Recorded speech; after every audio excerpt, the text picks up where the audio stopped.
Hello, my people. How are they? What's up? What's up? Good evening, and thank you so much for joining us. Welcome to Updated Precious. Now, here we bring on an update of Matadem with a shell for inside Nigeria. What is going on?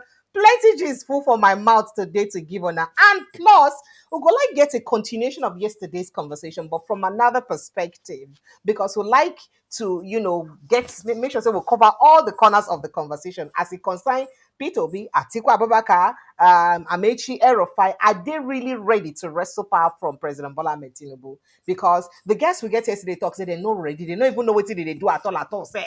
Because they need to build structures or galvanize people as Ibisi Tinubu don't do. Say Tinubu don't put people to inside. They never do them, and they never even, think of how they go use, make sure, say, the National Assembly implement changes for the Electoral Act. Say, in fact, they never ready at all. So that matter follow for what we go talk about. But before then, what is going on? Because U.S Mission to Nigeria just wake up today, say, they go tweet something about our government. And people come, they say, wait. Before now, U.S. is a bit mind their business for the countries in the inside. Waiting make it be say, they just think and say, they right for them to begin talk about our government. And this one, I don't begin raise a lot of eyebrow. Because people say, hello, USA, what is going on? Say, our own government, then they spend money for luxurious cars, houses, instead of them to pay attention to schools, agriculture, hospitals, clinics. Say, what's in they happen? Nigerians come to ask US, say, US mission, is everything okay? US mission, is everything okay? Waiting on Tinubu and the governors do that we make that they put out this kind of statement. Well, we're going to talk about that, but let's quickly touch on other issues very quickly. Remi Tinubu donates 1.1 billion naira to victims of Benue attacks. Yeah, after a while. Obi pummels Tinubu over corrupt, reckless borrowing. Says debt to GDP ratio worst in history. That on a debt to GDP, now the worst we don't ever get for Nigeria. The thing, not be now they say Obi nakakpako to President Tinubu. So why you go do this kind of thing? You don't borrow something at the worst who don't get so far for borrowing. Meanwhile, President Tinubu not doing well. APC chieftain don't they shout say President Tinubu they do well at all. Waiting they happen.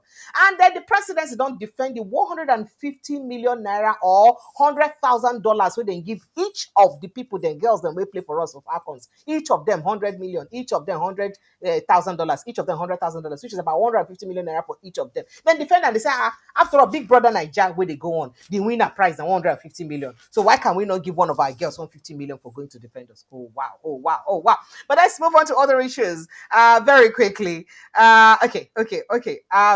Wait till 2031. Akume don't lambast northern politicians. Say, on one contest, I be on go wait till 2031 because on no go fit get them. Make on calm down. This time na time for the South.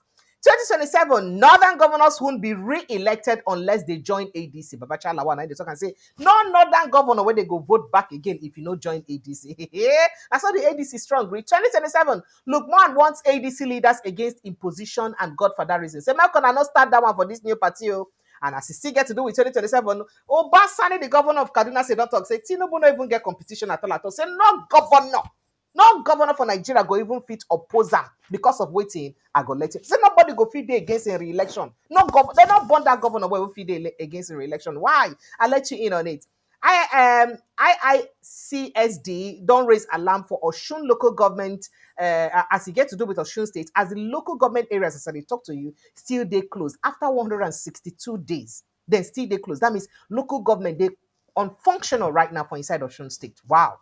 Northern elites to blame for regions woos. Ex-governor Aliyu, now they talk that one. And then group passes vote of no confidence on Defense Minister Badaru over insecurity. Say, Oga, we hereby pass vote of no confidence on you. Did I tell you there was another attack again? Now, the Tortiv don't come account, they tell Tinubu, say, you see, again, another attack. Our attackers this time, then come from Nasarawa State. Then come from before the Nasarawa State governor go come deny, say no be him they have bought them, but then come from there. How it be say he no fit make sure say he throw away those people them from his state? How come? Well, another matter again. Not feeling marginalized under Tinubu Arewa group don't raise alarm. Say, hey, would they feel marginalized though? Would they feel marginalized though? Okay, now. And then armed herdsmen kill farmer in renewed attacks in Benue State. Again. Fulani herdsmen we carry arms, we carry gun, don't kill another farmer for another attack for inside Benue State. And then insurgency, banditry have reduced in the last 2 years. In fact, who they talk this no worry about it. He says since President Bola Ahmed Tinubu start, say insurgency and everything we get to do with insecurity. Say it don't day in lowest, it don't day lowest since Tinubu coming. The statistics and what would they call see in call how it take be okay. Ohane said Igbo don't shout at contact say for 2027 we not asking we not ask me to be making withdraw in race, so we not ask me to be making withdraw from race. Where that rumor they come from? You get to know about them. And all this matter more I be so good to touch like plus say Kogi, Niger, Nasarawa governors, then they beg them to sign death warrant on criminals. This matter them and more now going to touch light this evening. And joining us for inside the studio now Barrister Henry Ekine. Barrister Henry Ekine, thank you so much for joining us. Sincere apologies for bamboozling you again. I'm sorry. Please forgive me. Forgive me, sir. Thank you so much for joining us and welcome to the show, sir. Yes, Barrister Precious. Henry, Thank you for having me. thank Yes, you. thank Thank you you for so much. having me. It's my pleasure to join you this evening again.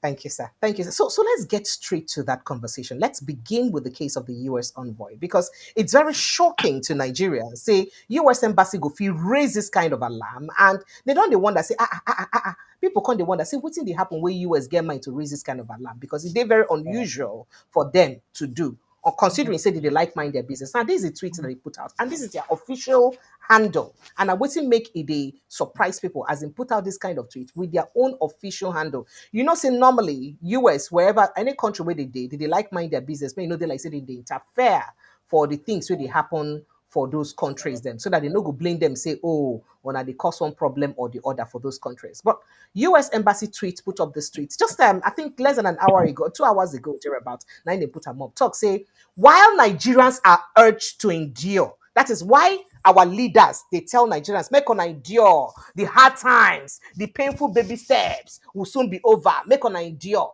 the economic hardship like labor pains. Some governors are splurging billions on new government houses. As sure saying a small thing remain, they for talk the one we get to do with renovation of ICC with billions. They for also talk the one we get to do with renovation of vice presidential lodge with billions. But in be like say they no to one make it be like say they interfere. But people don't interpret and say this now the tone of the conversation. I make them put them like that. This na according to waiting be say they reveal. They can't quote bodies where be say reveal this kind of issues them. And they say that they also want that instead of funding schools, clinics, or agriculture, leaders prioritize buildings that they barely even use buildings that they barely even use.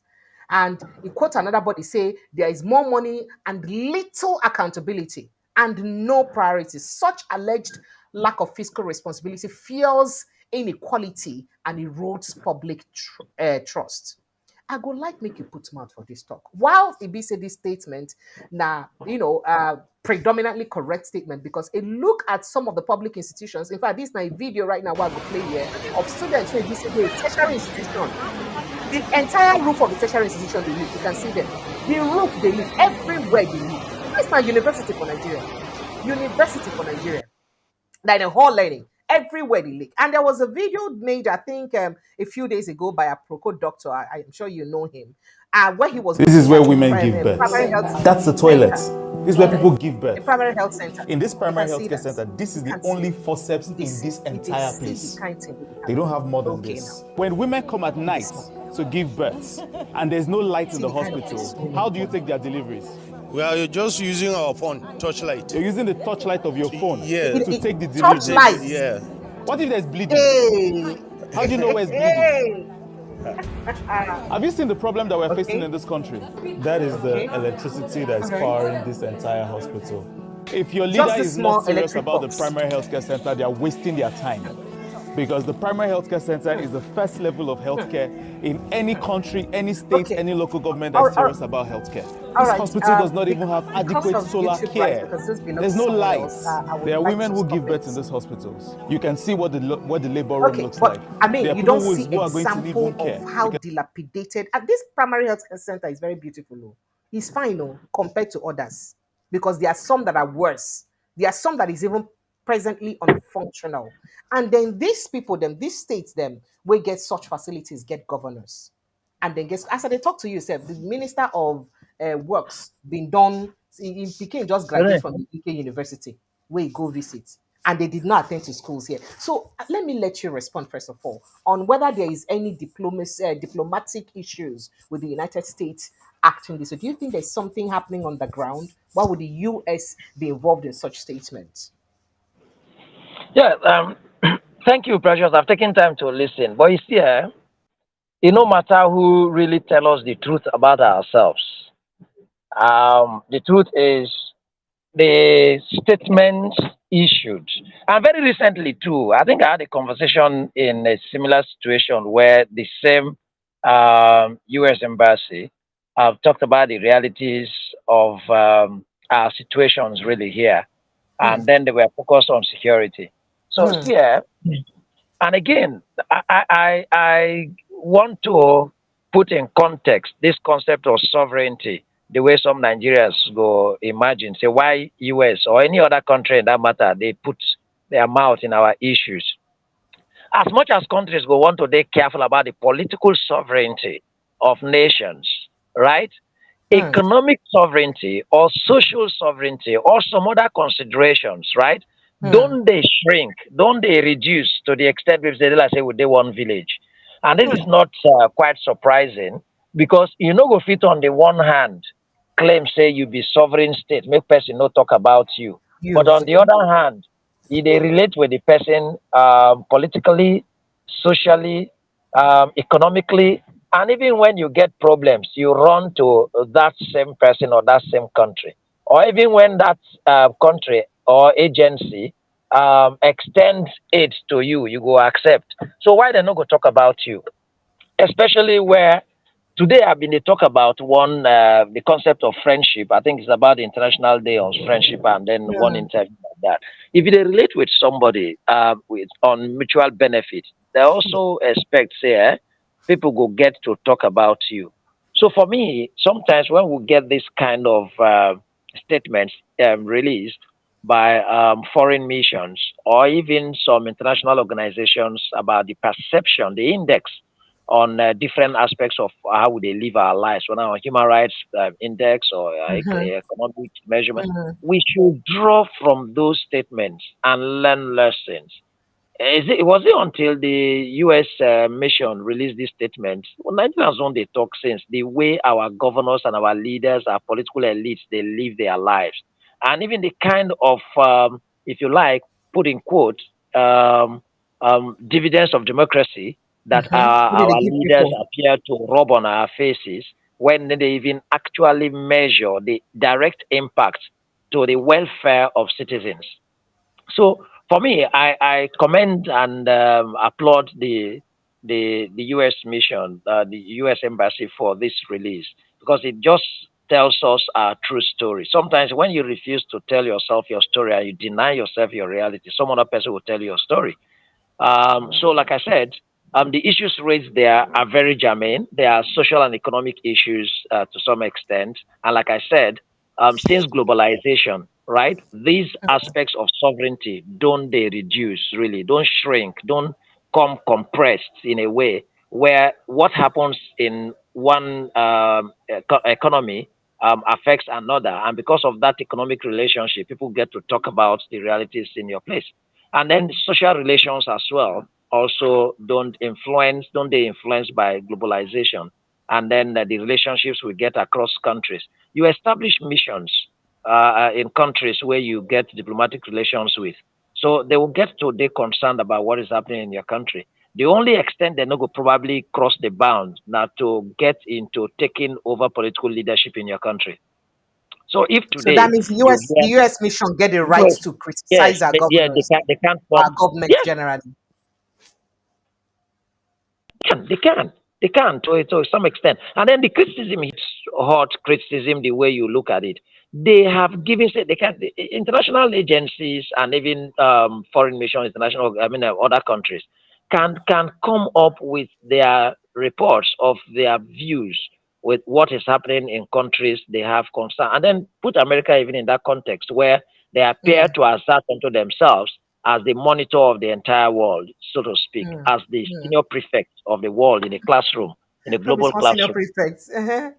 This is where women In a give global birth. classroom. That's So the they toilet. make these This is where people give birth. reports in some way. the way they perceive us, but not necessarily to dampen you or to run down your political sovereignty, as it were, but to also wish that we have a safer, a more prosperous global community, so that the pressures will not be on those advanced countries that much.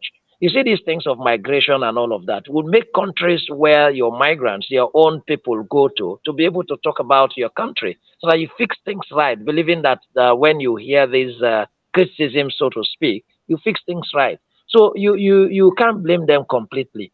But let's get back to even the context, what they have said. Mhm. I watched the video you have put up here. These are realities that take us on our faces, really. There are worse videos, oh, there are worse evidences, oh. This one What is even a I very won't fine tell you, place. I won't tell you my own now. I wish there be no say we will get this conversation. Maybe I will forward a video to you where Ew. and yeah, I'm telling you, an entire kingdom with leadership, both traditional leadership. And this thing just got not just about our governors, the elected governor, political elite. It has got so bad in Nigeria to the extent that even the traditional institutions no longer do what we used to do in those days.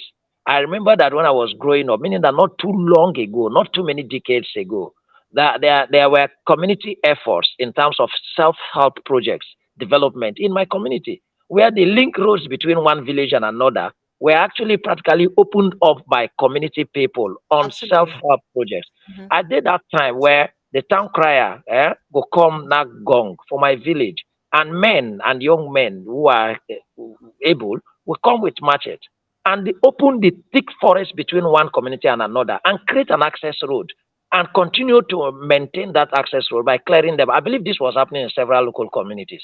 So, meaning that we created roads to link our communities by ourselves, right? Then we had traditional leadership. But you know that today you have traditional leadership where the kings and the majesties are concerned about their personal interests to the extent that in my communities, my kingdom, where there are three communities, I tell you, even as you they call me to be able to contribute to knowledge or to information on your Mm. platform, the primary school where I attend Hey. practically doesn't exist anymore. Not that it's no longer in the list of primary schools in River State, right? Okay. But Mm. because it's not functional anymore. The when I think say Wike work well. Was it not a working those governor? are So the Wike did things, not pay attention to those schools. those are the flukes, really. And they tell you right in my village. I did the video. I travel, go village, go inspect community projects in my village. So I walked to the primary school, State School of Bogolo. Ogbogolo is in Ahuda West local government area of River State. I tell you that the classroom blocks, about 6 classroom blocks, there was even an intervention by Shell, right? Please, Has as been you're talking, you can be abandoned. sending me the video. Please send me the video as you're I will talking. send you the videos, right? Honestly speaking, yes. I will send you the videos. I just drop this while you probably will be talking and leading the next question. I'll check for it. Then Okay. there is, and you see why now. I'll tell you why even some of these countries are talking. European Union. You can imagine as far away where Europe is. The European Union had an intervention of 3 classrooms block in that state school. So you can imagine how remote my community is, and then Hey, an European Union European intervention Union came reached to there, that reached village. there. So why couldn't they talk about it? And that even that effort by the European Union, those classrooms too, have been abandoned. I will show you broken walls and vegetation, grass taking over the primary school. The question you ask is, Ah, so which school are the children from those 3 communities attending? They will attending leave this exactly. community. They are going to faraway communities. No, In no my vex, no, village no now, you vex, can't no, find no a vex, no child. vex. Are you saying that that school alone serves three communities and not Three just one community? primary schools have 3 communities. Three. I'm not talking about 3 villages, 3 communities. So the state school of Bogolo ordinarily would have served 3 communities. Egbuama Ogbogolo, Kala Ogbogolo, and Opu Ogbogolo. So if you go to my village today, when I went there, you can't see a child to go and buy you granuts because the children Ah, of primary school age have left the community and they are in faraway places like Hoda or Mbiama. So you can imagine parents now in the village, they stay in the village, but their children of 10, 8, 12 have become parents unto themselves in those villages as if they have gone to boarding school. and they have to rent houses to live there so that they can go to school. Exactly. Let me even tell you what shocked me. So I went to Hey, one of the other villages in Opogbogolo. So I went in a speedboat. When I was to leave, a cousin sister of mine who married in that village now told me, brother, help me cross my children the other way so that they can walk to one of our community. I said, why would these little children of 6, 8, 10, and the oldest was 12? walk alone in that bush path. I said, but my boat is going to that Emesu, so let them drive with me. Why they were driving with me and the supervisors of that project? Them, the owner by force, not by choice, because she has to take care of the other three that she's older than, and then they range from 10, 8, and 6. So these 4 children alone live in Ahoda, and the parents were in the village because they had to go to primary school. And I will get to our fundamental objectives and directive principles in our constitution, where our government said that education at that level would have been free and compulsory, meaning that the primary school in my village should have been an attention by government to make it functional, so that these children in the 3 communities at this age should have access to free and compulsory primary education. In fact, our constitution says up to secondary and university, and our objectives under chapter 2 of the constitution. So when I was interviewing them, this girl at 12 will bathe the other ones, bathe herself, cook, prepare them, and go to school. So I said, how do you? The mother will only come during weekends. Is that not child labor? That's the reality. I'm painting this picture because this is real. And how has this happened? This happened because the schools have been abandoned. And I blame the traditional leadership in my community, and then the local government, and then the state government. Not be the same local government where they beat, make them bring money come out. It's politics. It's all politics. Maybe where they want to award contracts to their political supporters, then you hear some of those schools. So otherwise, don't they have all these schools in the list of primary schools in the Ministry of Education? And if you want to award the contract, award it across board. But it is when they want to patronize certain political appointees or friends, they now say, oh, those people even come with those primary schools they want to go and build. So if I were a political friend to somebody, I say, okay, look, that school in my village, so that they award the contracts to me, not because the government has a deliberate policy to ensure that all primary schools are actually functional.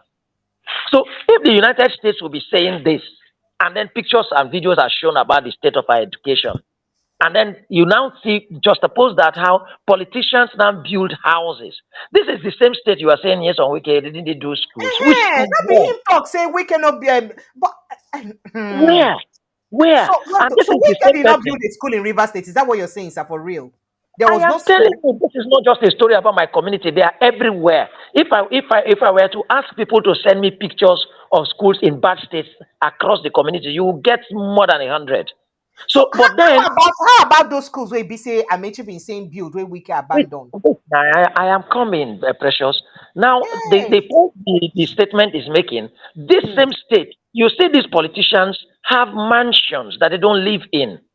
The same governor you're talking about, the immediate past governor who has just left not quite 24 months, not 2 years, or maybe at most 2 years plus. His mansion on Ada George can build over 50 primary schools, the value of that mansion. You don't talk about the business entities he has set up unto himself. And then even the kind of enterprises he probably has built for himself. And then the apartments he would have in Lagos and in Abuja. That's the reality. Not about undermining the individual in Nyesom Wike, but it's across all of them politicians. Now let's go back to the efforts you probably want those who are listening to reference, because some have listened.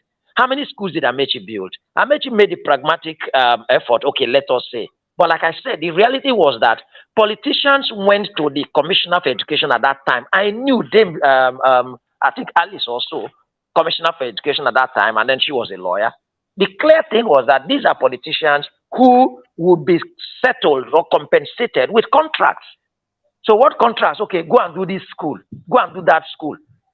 It wasn't a fair, objective, deliberate policy to say all primary schools in Rivers State, these are the numbers, and then let us revamp all of them. So not all of them were worked by Amechi. You now see favored places having those schools. Yes, fair enough to him, the schools were built. Brand new schools, well established. He uses it today as his campaign statement. Secondary schools, the same. But the point I'm making is select areas for places that are favored, perhaps, that they have politicians or political friends to the governor. The same thing till today. But let's not center in Rivers State alone. Perhaps the same situation across the country. Is it the healthcare? Amechi did about 150, they say, primary healthcare centers. They were okay and nice. But what happens to those other areas where there are no health centers? Or even those other ones that are dilapidated and not? Yes, I agree that government is a continuum. Maybe where he stopped, The successive government ought to have come to take this up. But did that happen? No. But you will hear today, perhaps, these same political leaders will criticize this statement released by the U.S. High Commission or U.S. Embassy. So the fact I'm making really here, that's the truth. No employment, no health facility, no health insurance, no education. And education, they say, is the bedrock of development. So if we have these examples, how would we fault the statement that has just been released by the United States? Before you know, they say, oh, but let them mind their business. We're a sovereign nation. What sovereignty? Sovereignty supervises sovereignty, a friend of mine would say. So the United States, standing as a supervising sovereignty, will make comments about you, and especially in the areas that are allowable. Like I said, economic sovereignty is not watertight. Social sovereignty is not watertight. Even political sovereignty is some way they can make comments. The only thing is that the United States cannot come and colonize and run an administration for Nigeria, really. That's the extent to which you're a sovereign state, an independent state. Oh, yes. But you relate to one another. We haven't gone into the aspect of borrowing and the debt exposure that Nigeria is at the moment, over 200 trillion naira. But where did you get these loans from? Is it not from the same countries and the same places that you say they shouldn't talk about you? So for me, I think if these talks can actually get us to sit down and sit up and say, let us check ourselves and then do the right things, then let the talks go on. This one you said about River State is really, really mind-boggling. I mean, it's really crazy. Okay, so before I continue, a little misconception being there and struggle being there when they talk say the Boy State governor suspends 25 of the commissioners for missing in state function, and some people they interpret say the state function na in Pekin in small Pekin birthday where they no attend. Why some talk say no, now actually a state function the entire 25 commissioners did not attend. So people are now saying that how can 25 governors miss, commissioners miss, 25 of them miss different state functions like that if they were properly informed on it? That he was just using that as a front to indict him for missing his child's function. If that were to be true, what does that really mean? Barry Sekine, sir, are you there? Okay. All right. Let me move on to other issues. By second, I don't know if you can hear me. And then if you can hear me again, there's been very, viral criticism of Peter Obi. I have to say this now because of this video what would they put up now or what will put up or what you could still send to me. People, they insult Peter Obi for social media, say why in they carry money they go give people anyhow, that it's not about him going to give more people money. He would come anywhere he's going to, he will give out money. That, I mean, Mrs. Tinubu, Remi Tinubu, the governor, the president's wife, gave out 1 billion naira of her own fund to victims of the Benue State attack in Makodi, but then nobody heard it. Say she no make noise about them. Why it be say anytime when people be they go carry things, they go give people, and then they go schools, they go hospitals, they go do all those things. Why it be say in they do them in such a way where it be say they carry publicity and make people they know what they do. If you can hear me, Barrister King, I don't know if you can hear me, please. Barrister King, can you hear me? All right, for some reasons I cannot hear you. I don't know why I can't hear you, but I'm going to see if I can have you rejoin us again because I cannot hear you at all. Please kindly join us back if you can hear us, sir. Please kindly join us back if you can hear us, sir. So, Nigerians across social media, don't they criticize Peter Obi, talk say why he be say he go schools, he go put up money, he go do this one, and then he must carry people follow I can body hear follow. you. Can you hear me? I couldn't hear you. Yes, sir. Go ahead. So, would you like to speak on that? I told you that the president's wife, Remi Tinubu, donated 1 billion naira and other relief materials to victims of violence in Benue State through her NGO, the Renewed Hope Initiative.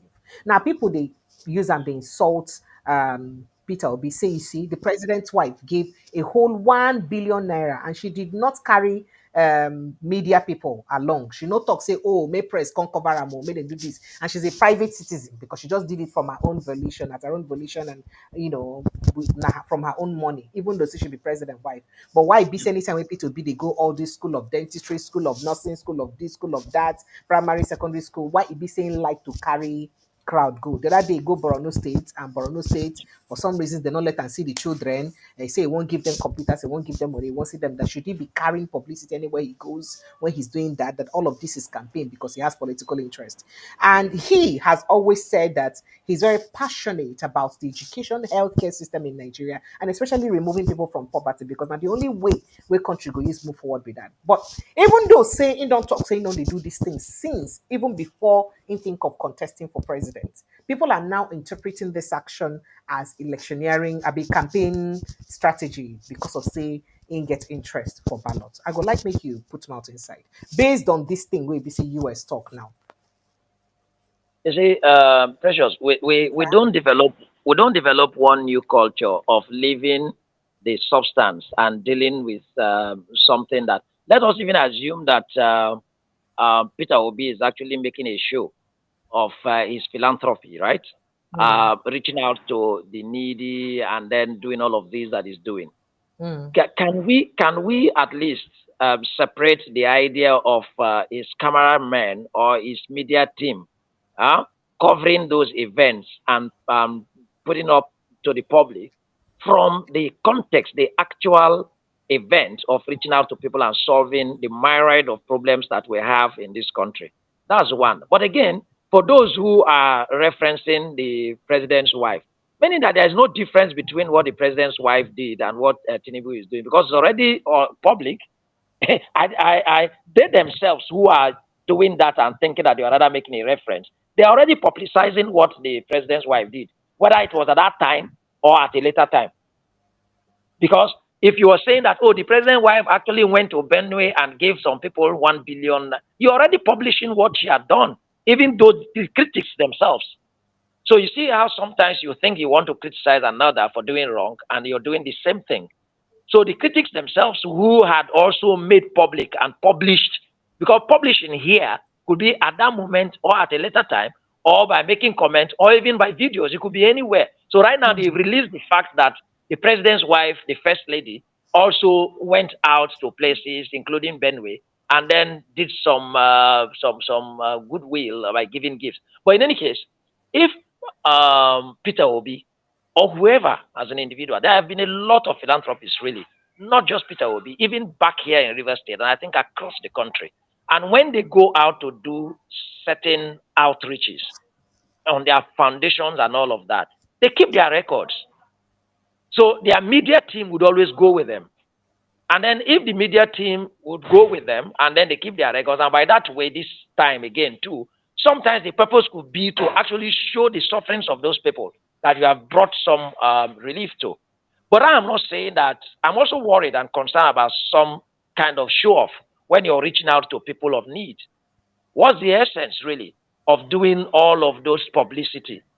But if the publicity isn't stopping the reaching out to the needy, I don't think, for me, I really am troubled about whether the criticism is, why would Peter Obi be doing that often whenever he goes there? And again, if the critics say because he's a politician and he's going to score a political point for him, so be it. Perhaps it's his strategy.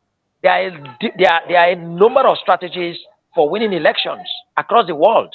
In fact, political parties would always, for those who are serious in winning elections, would always have such departments and an expert, a strategist for winning elections.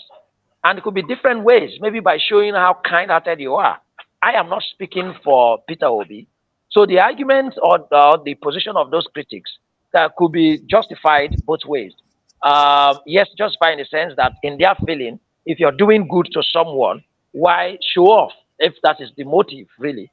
For me, I think that's the downside. But if the intention of carrying a media or your media team, or even showing it, and Peter Obi is not a private individual anymore.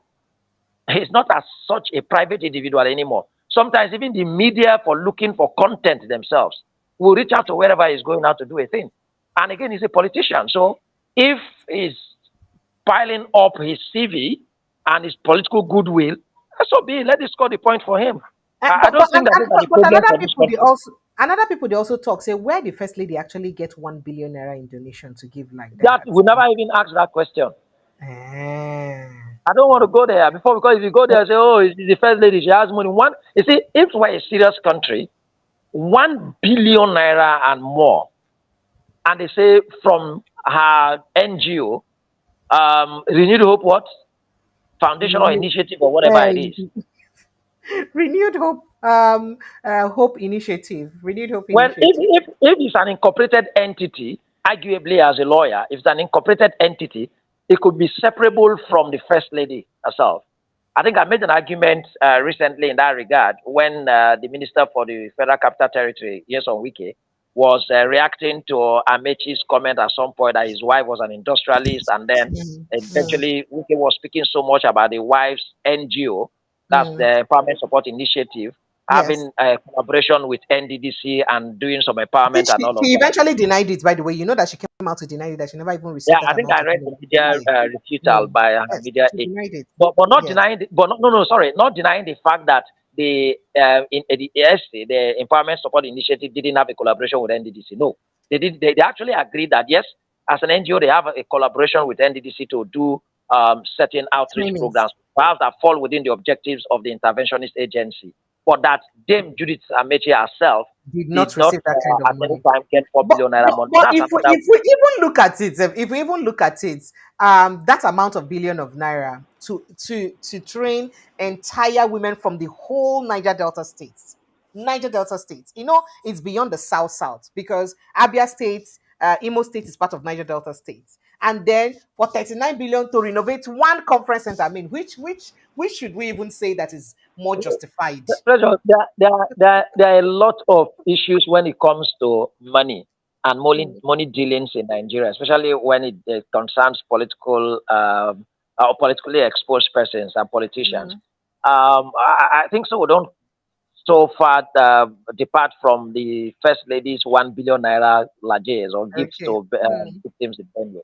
So the point could be that, oh, the like I said, if the Renewed Hope initiative or so is initiative, an yes.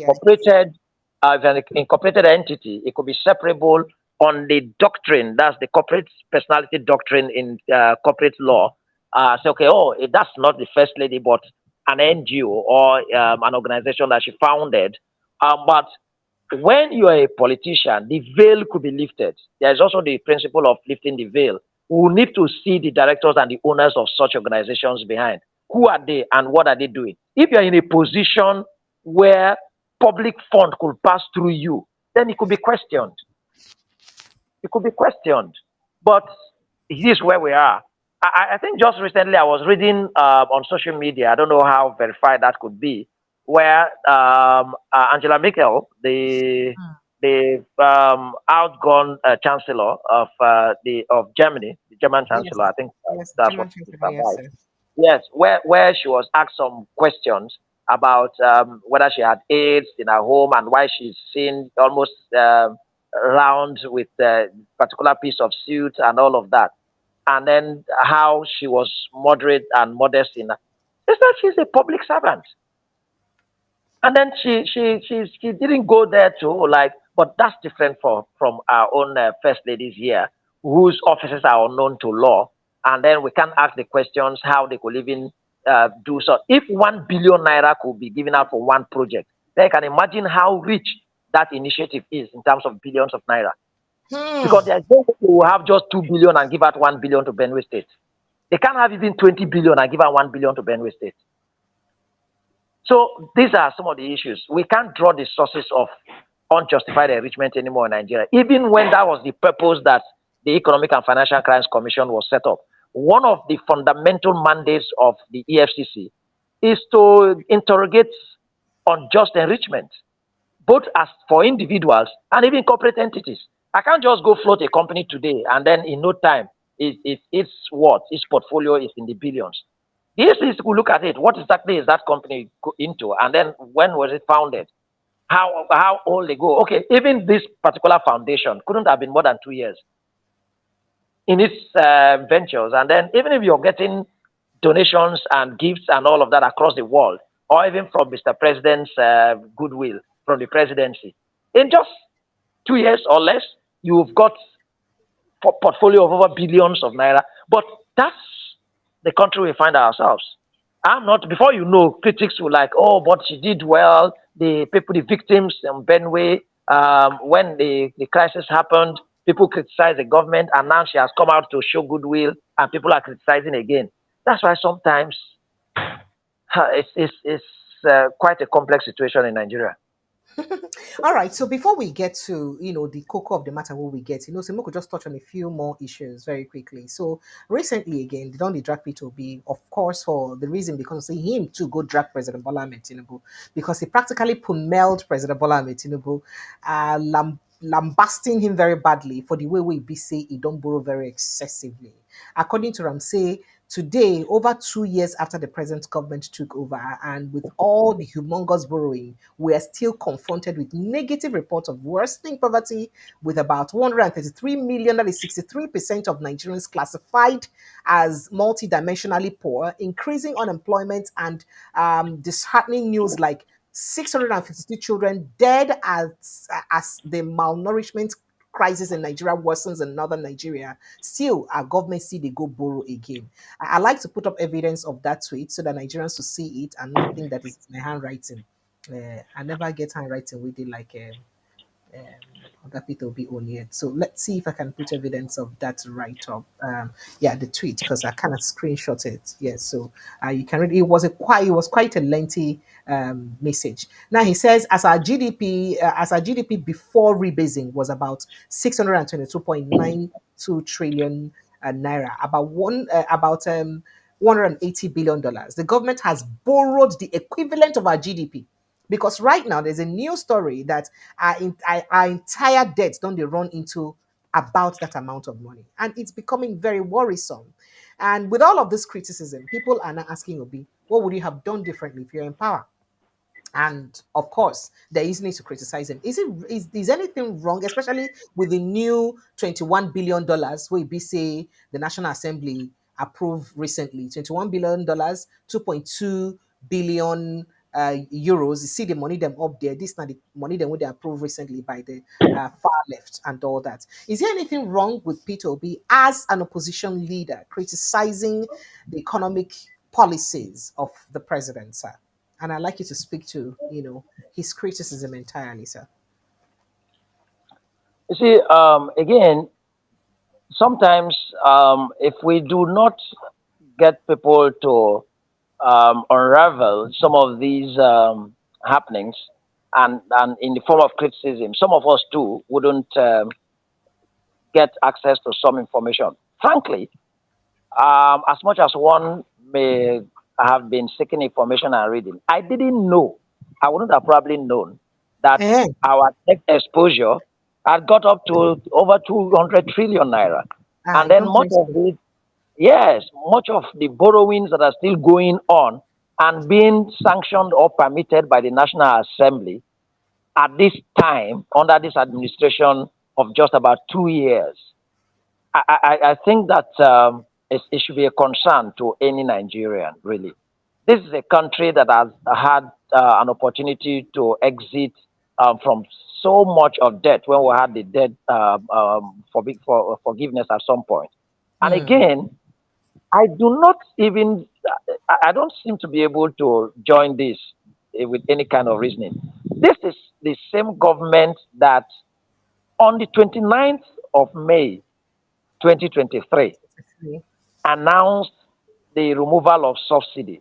And one of the fundamental justifications was that they were going to save money.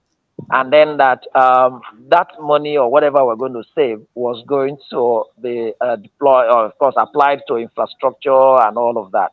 And again, the government came up later and justified, even when Nigerians were crying about the crushing and all of that as a result of the removal of subsidy. The government said so much money has been made, right, and saved, Yes. and that is showing in the amount that is usually shared.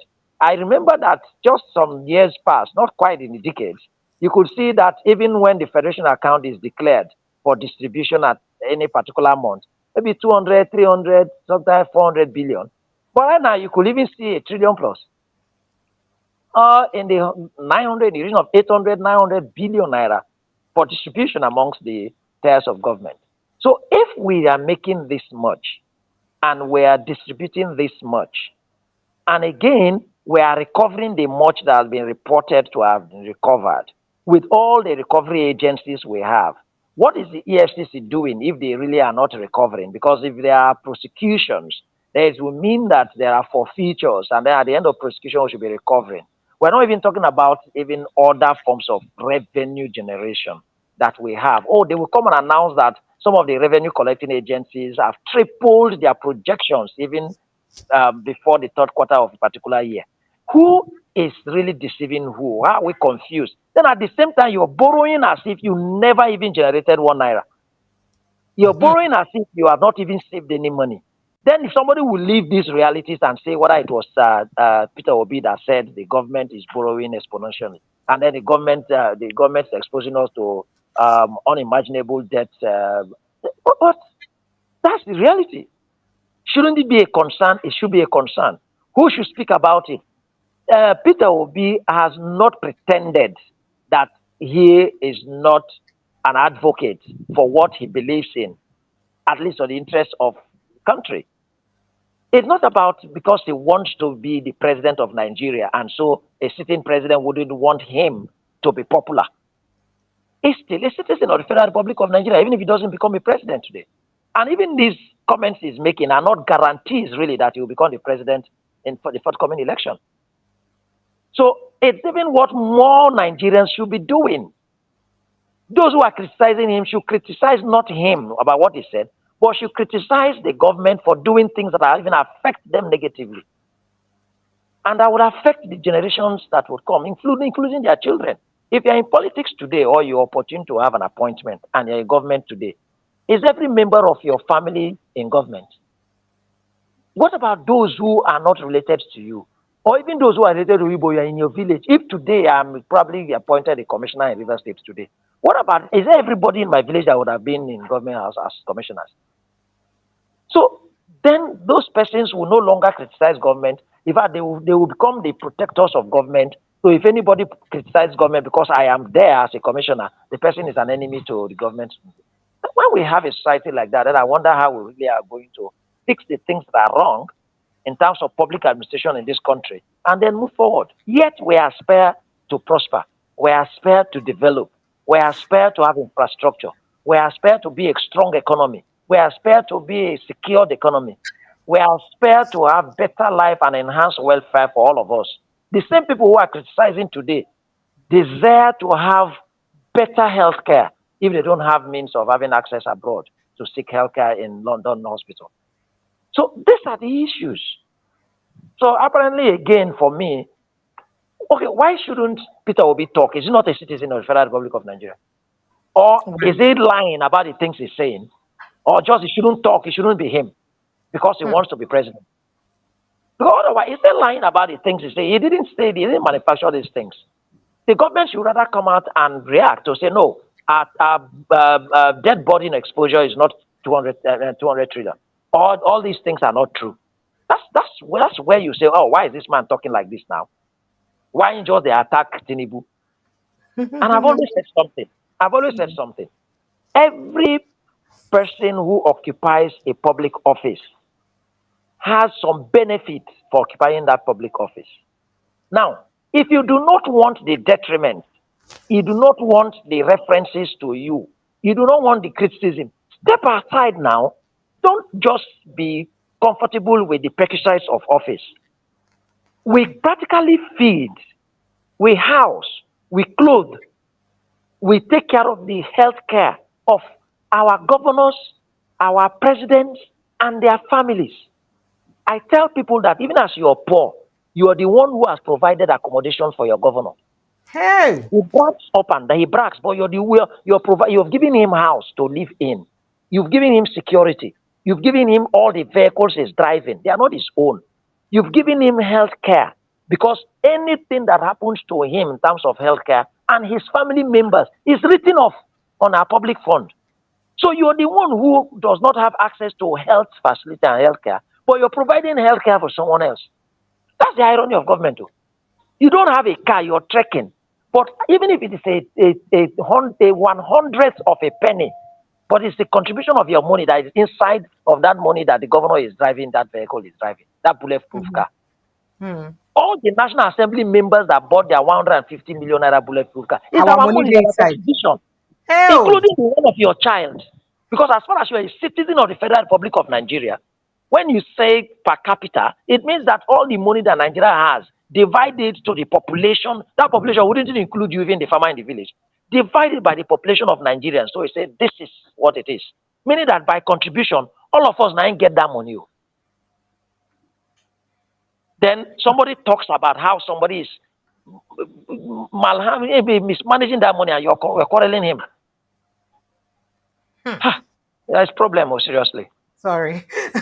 I can imagine. But let's quickly touch on the insecurity in the country before we enter, that conversation. Now, there's rise of attack again. Another attack don't start again for inside Benue State. The farmer header issue has been called up, but the Benue State people, they talk, say this is just a deliberate attempt to cleanse off people from their communities so that the nomadic people will take over their villages. Because then talk, say there's some village right now where it be say don't they deserted and you could see some people of that a particular ethnic group now then they live for those villages right now and they cry. As a matter of fact, Tortiv the king for inside Tiv land don't talk say people will attack them again recently, say them from Nasarawa state enter. The last time a particular professor talk this same thing, the Nasarawa state governor attack him talk say making retract the statement unless he go swam say in the harbor those people then when they cause those issues. How is it that is it possible that the government is actually aware of all of these things and they're quiet? What is going on? What is a legal thing Nigerians can do, especially people living in those areas? What can they do legally to ensure that they stay safe? Because it's becoming, I don't know, it's becoming very confusing. What thing people go feed do to make sure say they safe with all these incessant attacks, and then government go call them farmer header clash, but millions of people are dying. I mean, the NSA New Rubado just a talk say Nigeria is safe today more than 2 years ago, and meanwhile the statistics of insecurity they talk differently. Is it that the people in power are delusional, that they don't even understand what's in they happen, or they just deliberately play down on statistics, which is another accusation that accused them of yesterday, that they play down on statistics to just deceive Nigerians? What is really going on, sir? You see, Precious, on the side of security in this country, it's even very pathetic. And for me, it's the worst of all of the challenges we have in this country.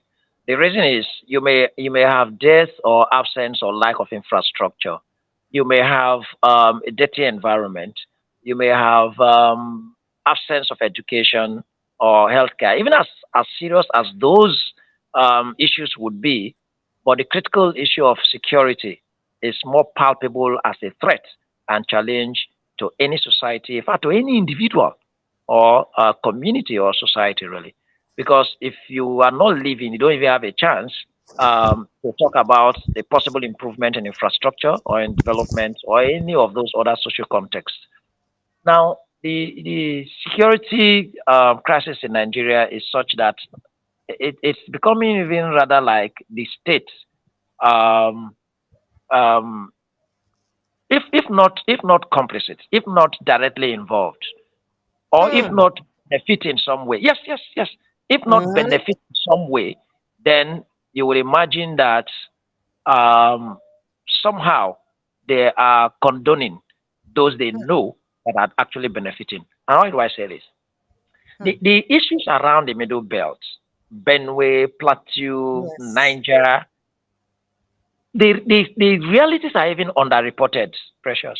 Hmm. I say this because I've had an opportunity um, always every year to receive reports from states in the organization I represent as the National Legal Advisor. Just a few months to come, in October, we're again going to converge on Advocacy in Ekiti State for Hmm. the 2025 Annual General Conference of the Committee for the Defense of Human Rights.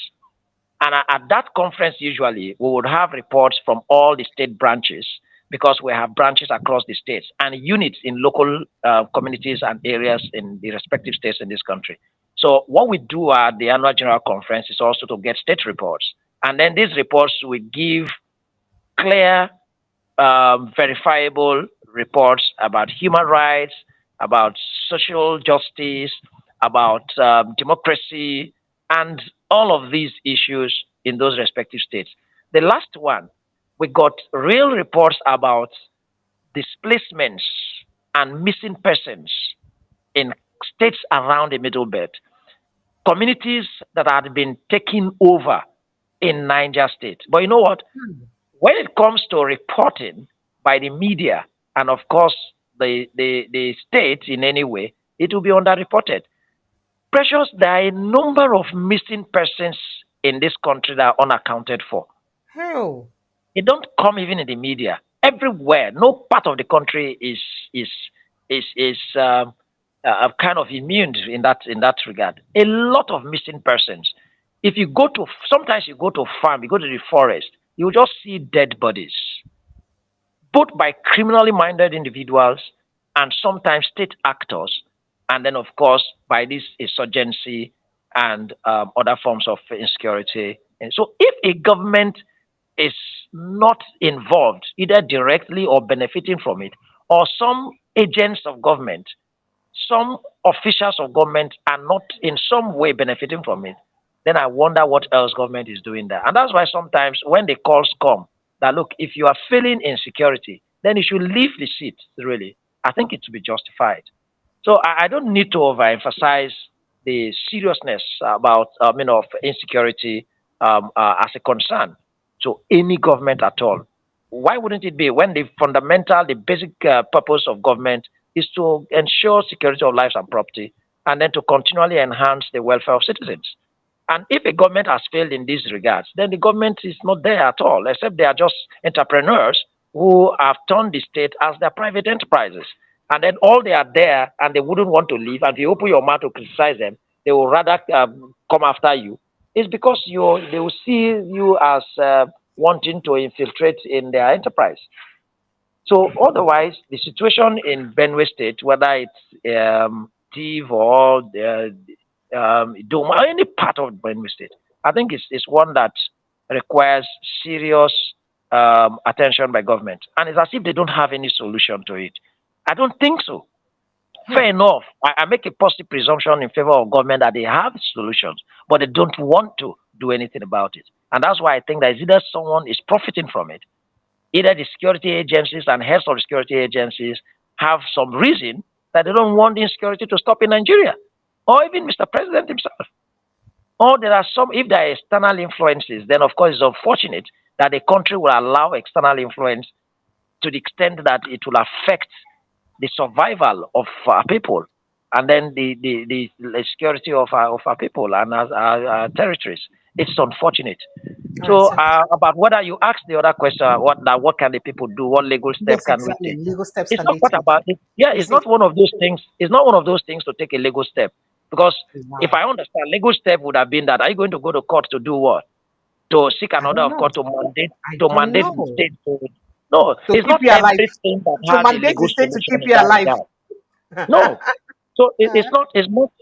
That's why the Constitution isn't just a legal document as an act of the National Assembly or a law of a state, but it's such a document that actually determines what government should do, and that's why you see the provisions of the Constitution vesting some responsibility and duty on government should have been so fundamental to the extent that if you don't do that, you just get away.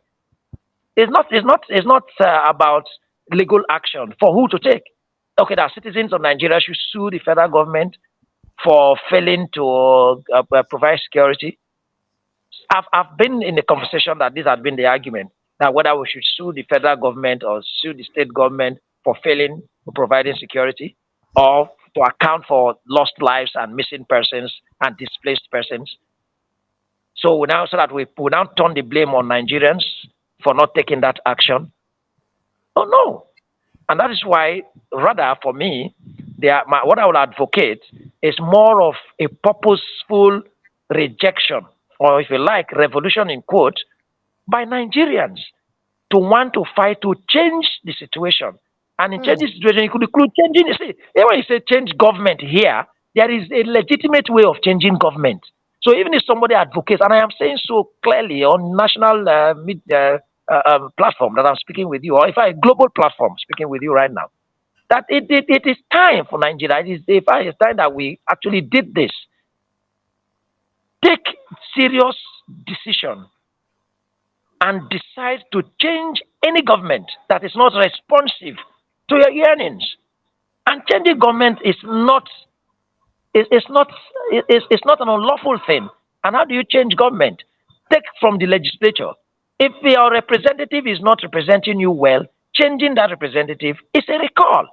So is it not a constitutional change? There's a constitutional provision on how to change a legislator.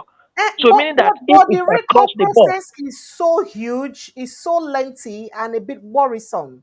So now, what people they talk say the matter for it, recall too much, and I what make people need to even look it that. ought not it ought not be too easy. See, Precious. I don't see Yeah? sometimes when we are docile or when we are weak to our responsibilities, we look for excuses.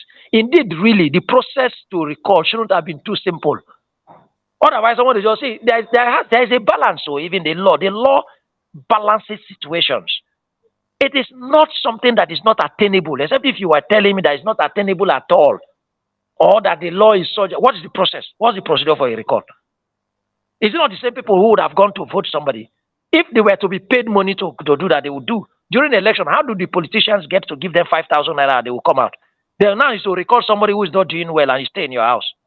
They say the process is rigorous. Because if it is also made very simple, as if you just say, come out, and the person comes out, every second we'll be having people to call people to come out now. Check, sometimes we did comparative constitutional analysis. Compare your constitution with the constitution of other countries before you say your own is bad.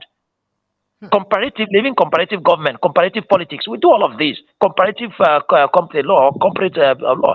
So that you compare what is happening elsewhere and your own and see where you make changes and make improvements. It is not completely as we say that the constitution is bad. It's not as much our problem.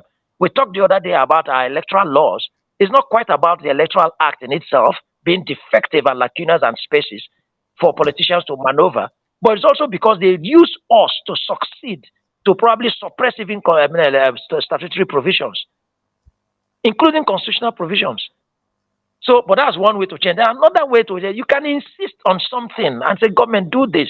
Not necessarily changing the legislators, but do we have the strength even to be able to insist on our legislators to say, this is what we want. Now they're going around the country, right? They say they are doing the constitutional amendment and they are hearings here and there. What are the things that people are going to tell them? As we attend those hearings, what do we tell them? People don't speak out. People don't say anything. Sometimes when you go there, even for instance, I heard that in the Southwest, they're asking for Sharia law to be implemented in the South. Excellent. So yeah, people are beginning to speak out. I will agree. I think I should agree with you in that regard. So as we continue to progress and go on, and with what you're doing now with your platform, and some opportunity given to some of us to come at least share the ideas that we have. We don't even know how really reasonable the ideas are, but I believe somehow that we're all contributing with some others that come on your platform. I believe that Nigerians are becoming more and more aware and even energized in some form for towards agitating for what we think that we need. And that is why we shouldn't be condemning people who come out to talk now. You see how the conversation has gone back and then we are coming forward and we're going back really again. So if we're saying that we need these things to change in all respects, then those who are at least managing to come out to speak, whether it is a Peter Obi or an article, or even, let me not just say so that it doesn't seem as if those who are in the opposition, including some persons in the government in power who are now beginning to see things otherwise, then we should encourage them.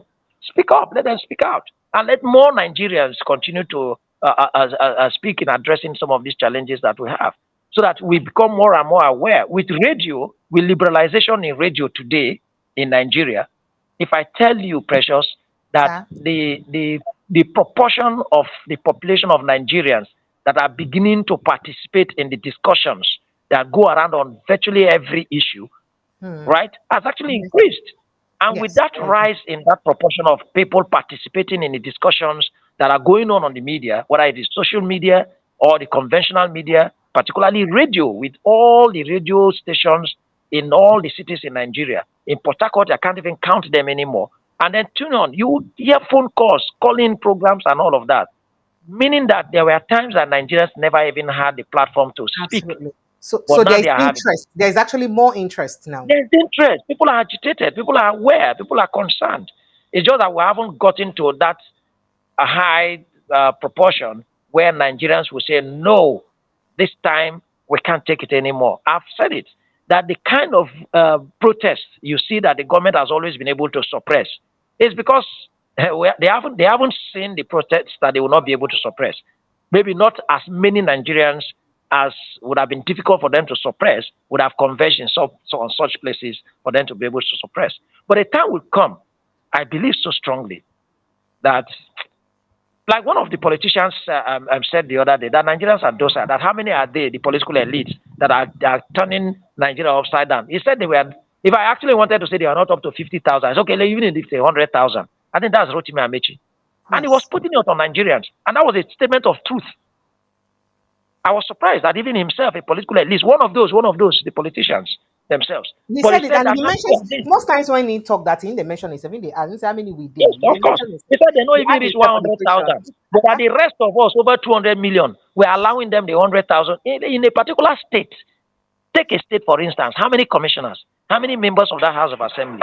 How many aides? How many special advisors that the governor would have, including the security agents that surround him? And then they may not even be the population of perhaps a ward in a local government.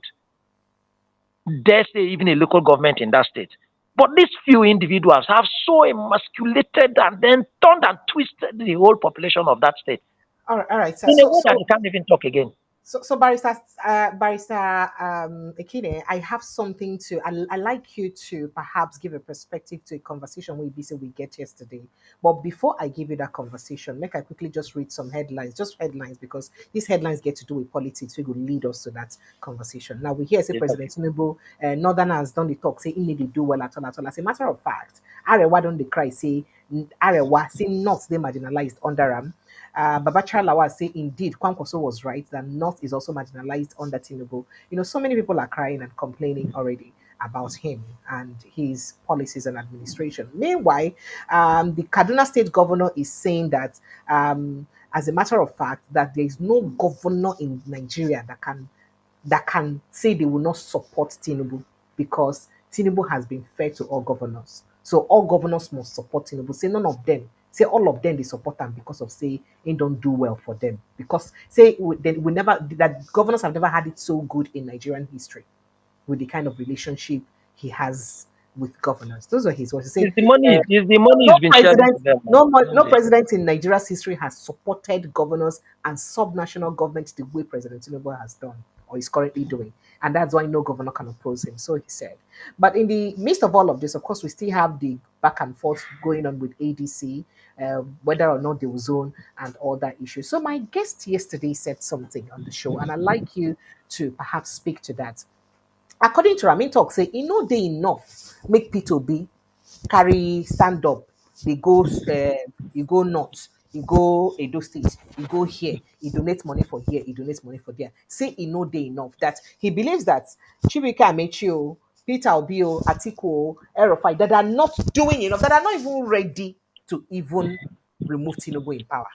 That because if they are ready, that what they're supposed to do is obstruct the status quo. They suppose do something. They suppose say Tinubu don't they build, gather in structures, they galvanize governors on his side, they do this one, they do that one. But say these people are not even doing anything.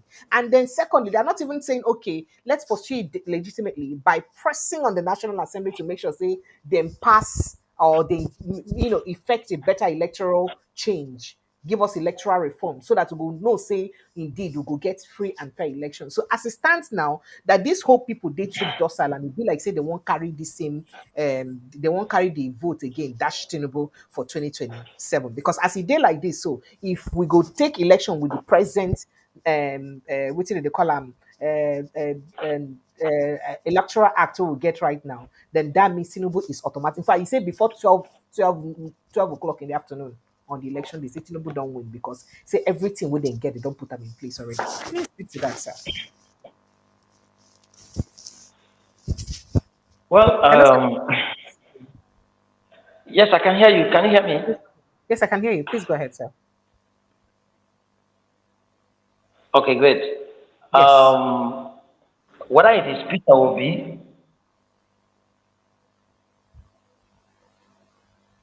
Oh dear. I think I'm losing you. I can't hear you anymore. We can't hear you anymore, Barrister Ikine. We can't hear you anymore, sir. We cannot hear you anymore. can you hear me Okay, good. again? Yes, I can hear you now. Go ahead, sir. Oh, I can hear you now, sir. you can hear me now? Yes, very well. We can hear you now. Go ahead, Okay, sir. good. So I Yeah. was saying whether it is Peter Obi or Atiku Abubakar or any other individual or candidate for any election, I don't think that they alone will determine who will win the general election if Nigerians actually wanted to go another way, including the current president, Tinubu. But I would Mm, agree to some extent mm. that if Nigerians, yes, if Nigerians are not determined to demand for an electoral process, I'm not talking about Nigerians. I'm not talking about for whoever spoke with you was talking about. Oh, I think Peter Obi is not doing enough. He's I would have just expecting them. asked him if He's I were expecting speaking them with to him. lead. What did you He's expect them to expecting. do? He's expecting them What? to lead a protest to demand such electoral reform. He's expecting them to lead a protest to be at the Have they not forefront done because so? if, So because if has he not? Nigerians lead a Nigeria. protest, they'll shoot them. But if these people lead a protest, nobody will shoot them. So he's expecting them to take the bull by the horn and do something. But they're a bit docile and they're not acting because perhaps they think say their life they're too precious for them to do anything. Precious, I would Sir? want to believe that. Uh, I would want to believe that that's not Hmm. the problem, because these individuals a reference have been speaking and also making their representations with respect to electoral reforms. It is not the protest of going on the streets that even made Did Tinubu himself go on the street before he became president? So, Hmm. but for me, the part that I think he had mentioned is to ensure that the electoral process is seen truly to be in compliance with the electoral law. And where there are needs in the electoral law to make improvements, that these individuals should advocate for those improvements. That's well said.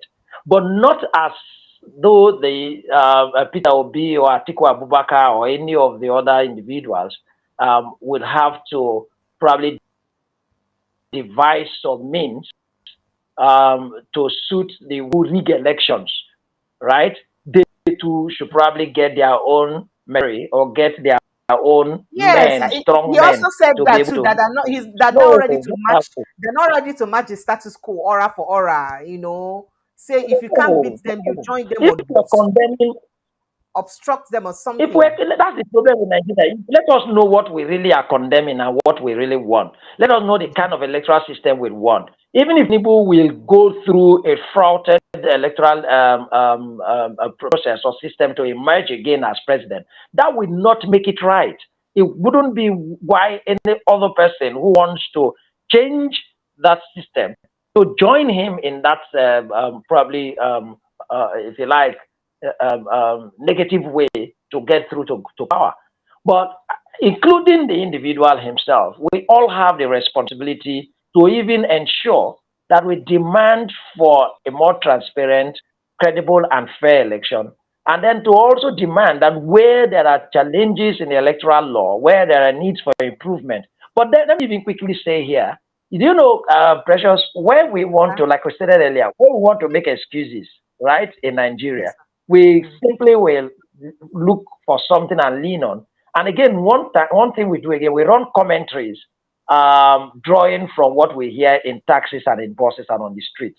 Because many Nigerians, they are different in electoral law, but as in where, what section of the electoral law, what part of the electoral law, what is that provision of electoral law that is fundamentally defective, that aids the rigging of election, that aids even Tinubu to become president, or what's lacuna Like in the electoral law for that instance, aided people they him talk to say become president? for instance, people they talk say if we can make it compulsory for election results to be transmitted from polling units straight to the IREF portal in real time, and make them compulsory, say the IREF portal must be alive and working. Make them compulsory, press them on INEC, say that their responsibility to declare transparency in that. So that if they not do So and make they not face prosecution, say perhaps they will not feel the need to ensure that they keep it clean. is that not what already is in the electoral act? Do you know that when people No, but, no, speak, no, no, no. But the if electoral act, based on the judgment where they get during the what did they call them, the tribunal. the tribunal, It gave them the opportunity to choose. Gave INEC the opportunity to choose whether or not they would like to transmit electronically. Not that it is precious, it's compulsory. unfortunate. So, It's so right now unfortunate they're that saying that they no, should make it compulsory. sorry. Let me quickly say this. It's unfortunate. It's really unfortunate that interpretations of provisions of law will be given in such a way that we should see the thing is broader than the provisions of our law. I can tell you that you could have other justices of the Supreme Court that may sit there. I would not have interpreted the provisions of the Electoral Act, even as it is in that way. So wait, in a try talk say, People who want even if the electoral act there as it dey right now, other justices feel that is not interpret the am problem. differently. It is not the electoral, it is not the current electoral act with all of the provisions that have gone through that is responsible for the flawed elections that we have had in Nigeria, especially the 2023 election. It wasn't the electoral act. Beyond the electoral act, what happened post-election? What kind of judiciary do we have? What kind of Nigerians really do we have? All the persons that man the election at all the stages, are they not human beings, are they not Nigerians? Are they not living here?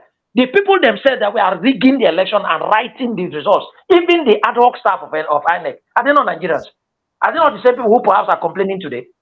Well, is the Electoral Act an individual? Electoral Act is provisional. Which regulation? What again will Nigerians do? The Electoral Act 2022 is fair enough. Like I said, every legislation is dynamic and can be altered in terms of improving on it. Maybe because of the interpretation, since he gave a room for certain justices of the Supreme Court with respect to them, who didn't want to seem to be active as if they lived in this society. I keep saying that judicial activism has died and buried with Oputa and Kayode Esho and those jurists, Professor Nikitobi. I beg, see, there are lots.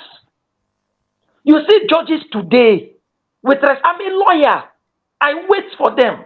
If you want to use all of those to say you will threaten lawyers for speaking truth so that we revamp our judiciary, some of us are ready to give them their wig and gown. Have you listened, watch and listen to judgments when it comes to issues and matters of policy in other countries that deal with fundamental issues of state?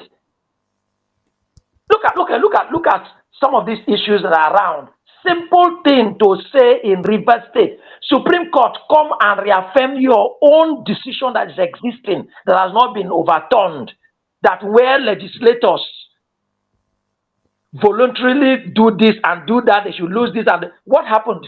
The courts kept going, some kept adjourning. I think some of those matters are still before the Federal High Court today. For a judge, such sensitive matter, that I will set down on the course list and even abridge times that the rules have allowed.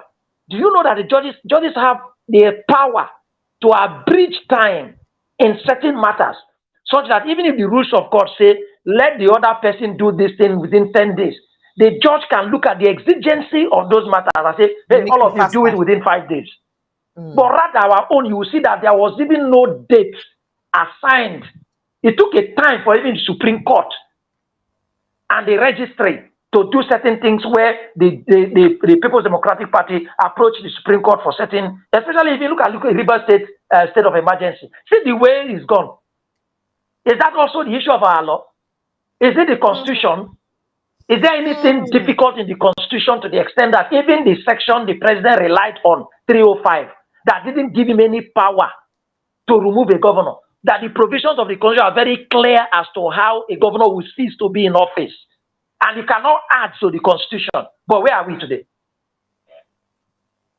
So is it the Electoral Act that if you read really between the lines of the Electoral Act, you can actually do deploy electronic devices. INEC is empowered to deploy electronic devices for the purpose of conduct election. In Nigeria, under the Electoral Act, I stand to be faulted. But have we done electronic voting? Or even the transmission you're talking about, a judge that wants to actually say, oh, judicial activism indeed, that I live in this society, I know the realities of the challenges of our electoral system and our electoral process, and that with this, at least to this extent, that the electoral act, a pronouncement to give effect to the letters of that electoral act. At least the intendment of the legislator, even if it is not, but then give power to it. Interpret it in such a way that INEC could transmitted electoral results real time. And then we are joking with everything. Let us wait the day where the legislature will say clearly that this is what it should be. And then that's when our Supreme Court justices will say, okay, yes, this is what it is. So all of these have happened. It started with, what's the other one? Not beavers, but the card reader stuff and all of it. The court interpreted, oh, that is not compulsory, it's not mandatory for card reader. Okay, why was it introduced? Why was it even mentioned? Why did we deploy resources into it? And we cannot even bypass beavers, and it's okay to bypass beavers. So I like I said, I sympathize with some of us, especially the way we look at things and where we find ourselves. Yes, I agree. There are some areas of the Electoral Act. For me, it's really been those areas about the offenses and then the stiffness of the punishment to the electoral offenses. Such sections, I would possibly agree. But that again, assuming that that's the discussion, it's not that in the Electoral Act there are no electoral offenses. So we cannot say our Electoral Act did not provide electoral offenses. But I would say, okay, stiffen the punishment for electoral offenses and broaden the scope of those to be punished. So that you don't say, oh, somebody who is supporting a particular candidate, and then you see is doing something that will benefit that candidate, but criminally. Then if it's caught, you say the candidate should not suffer it. If we probably make some adjustment or even the interpretation, we can interpret that in order. Do you know that it's vicarious liability in some regard? Do you know that even the Criminal Code Act, if a politician provides fund for thugs to go and rig an election, and then they indeed rig the election, and they are caught, you say the politician is not part of it. When he provided the resources that enabled them to go rig the election. If you how come it's been very difficult to prosecute some of these thugs and all of those people when they involved for the election? So that is what I'm saying. So it's not about the law. If it were a criminal act and they say somebody provided a ladder for some criminals to use to scale a fence, you and then went into the other party, they say they are all criminals. Every any is the code. The 4 levels of parties to an offense. When it comes to electoral matters, it becomes different, and then the courts will interpret it differently. Why? Where is conspiracy? If politicians and their political parties and their politicians, they start somewhere and devise a criminal means of how to win an election, and then they probably hired some thugs who actually went and carried out that purpose. Where is conspiracy now? Under the Criminal Code Act. If it is another says, oh, they conspired and they committed that crime, even the person who wasn't there, who actually didn't carry out the action, even if he was present where they planned it, but they have traveled, it's a party. But when it comes to politics, the politician, everybody, and all the political meetings they had, and devise the ways to prevent others to come and vote, or to go and hijack the thing, or even when they hijack it, they take it to a political leader's house. You say it's not involved. So, but then if this is the case now, people they wonder how truly, because some people don't they did discouraged or a bit uncertain on waiting the 2027 election go day like. If we don't have It's Nigerians who are selective willing. justice. Selective justice is the problem in this country.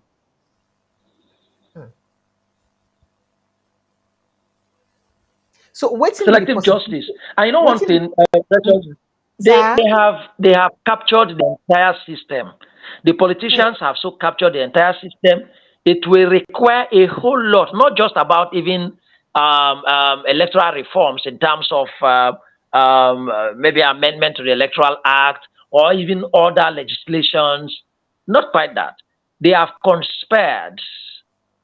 They have infiltrated and conquered all the stakeholders in the electoral process.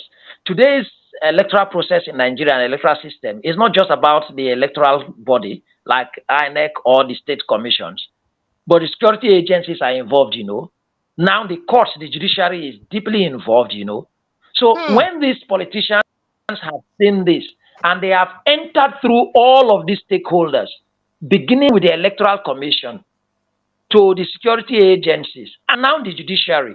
If you go to the judiciary, all of them have their children, their wives, and their cousins and their in-laws from the trial court to the Supreme Court. And the purpose is deliberate. So It is from these judges they will is appoint suggesting the that members of all of the tribunals. someone is suggesting that how about if we have a judicial reform? Will it suffice? Can he help us? He could help We us need make all the reforms in all the sectors, including the judiciary, especially towards our election. We need judicial reforms, particularly also towards our electoral process, electoral system. Some have advocated some special court, is it not, or special commission even for investigation and prosecution of electoral offenses, right? Yes, sir. Maybe it will even get to special court for electoral matters. You see all these regular judges and justices that are already in the regular courts, and then they know that they are waiting during the election, politician and electoral matters are going to come, right? Why not we have the electoral courts like we have the industrial court? Let them deal with the electoral matter. And let us know those judges in Nigeria that trample on our electoral mandate when it is done and then they come and turn it upside down. But there are a whole lot. If it is in those areas we talk about reforms, perhaps yes. So that we deal with election and electoral matters solely as distinct, very troublesome area in our lifestyle and our livelihood in Nigeria. So it begins with the Electoral Commission and independence of it, and goes now to even another commission, another body. I subscribe to that too, that we deal with electoral offenses. Then perhaps, if you like, maybe a special kind of security agency for that purpose. I will know that in our life, we want to really, truly deal with the issue of election from the scratch, from the beginning to the final point, with focus. And so let us also know those who are involved in it.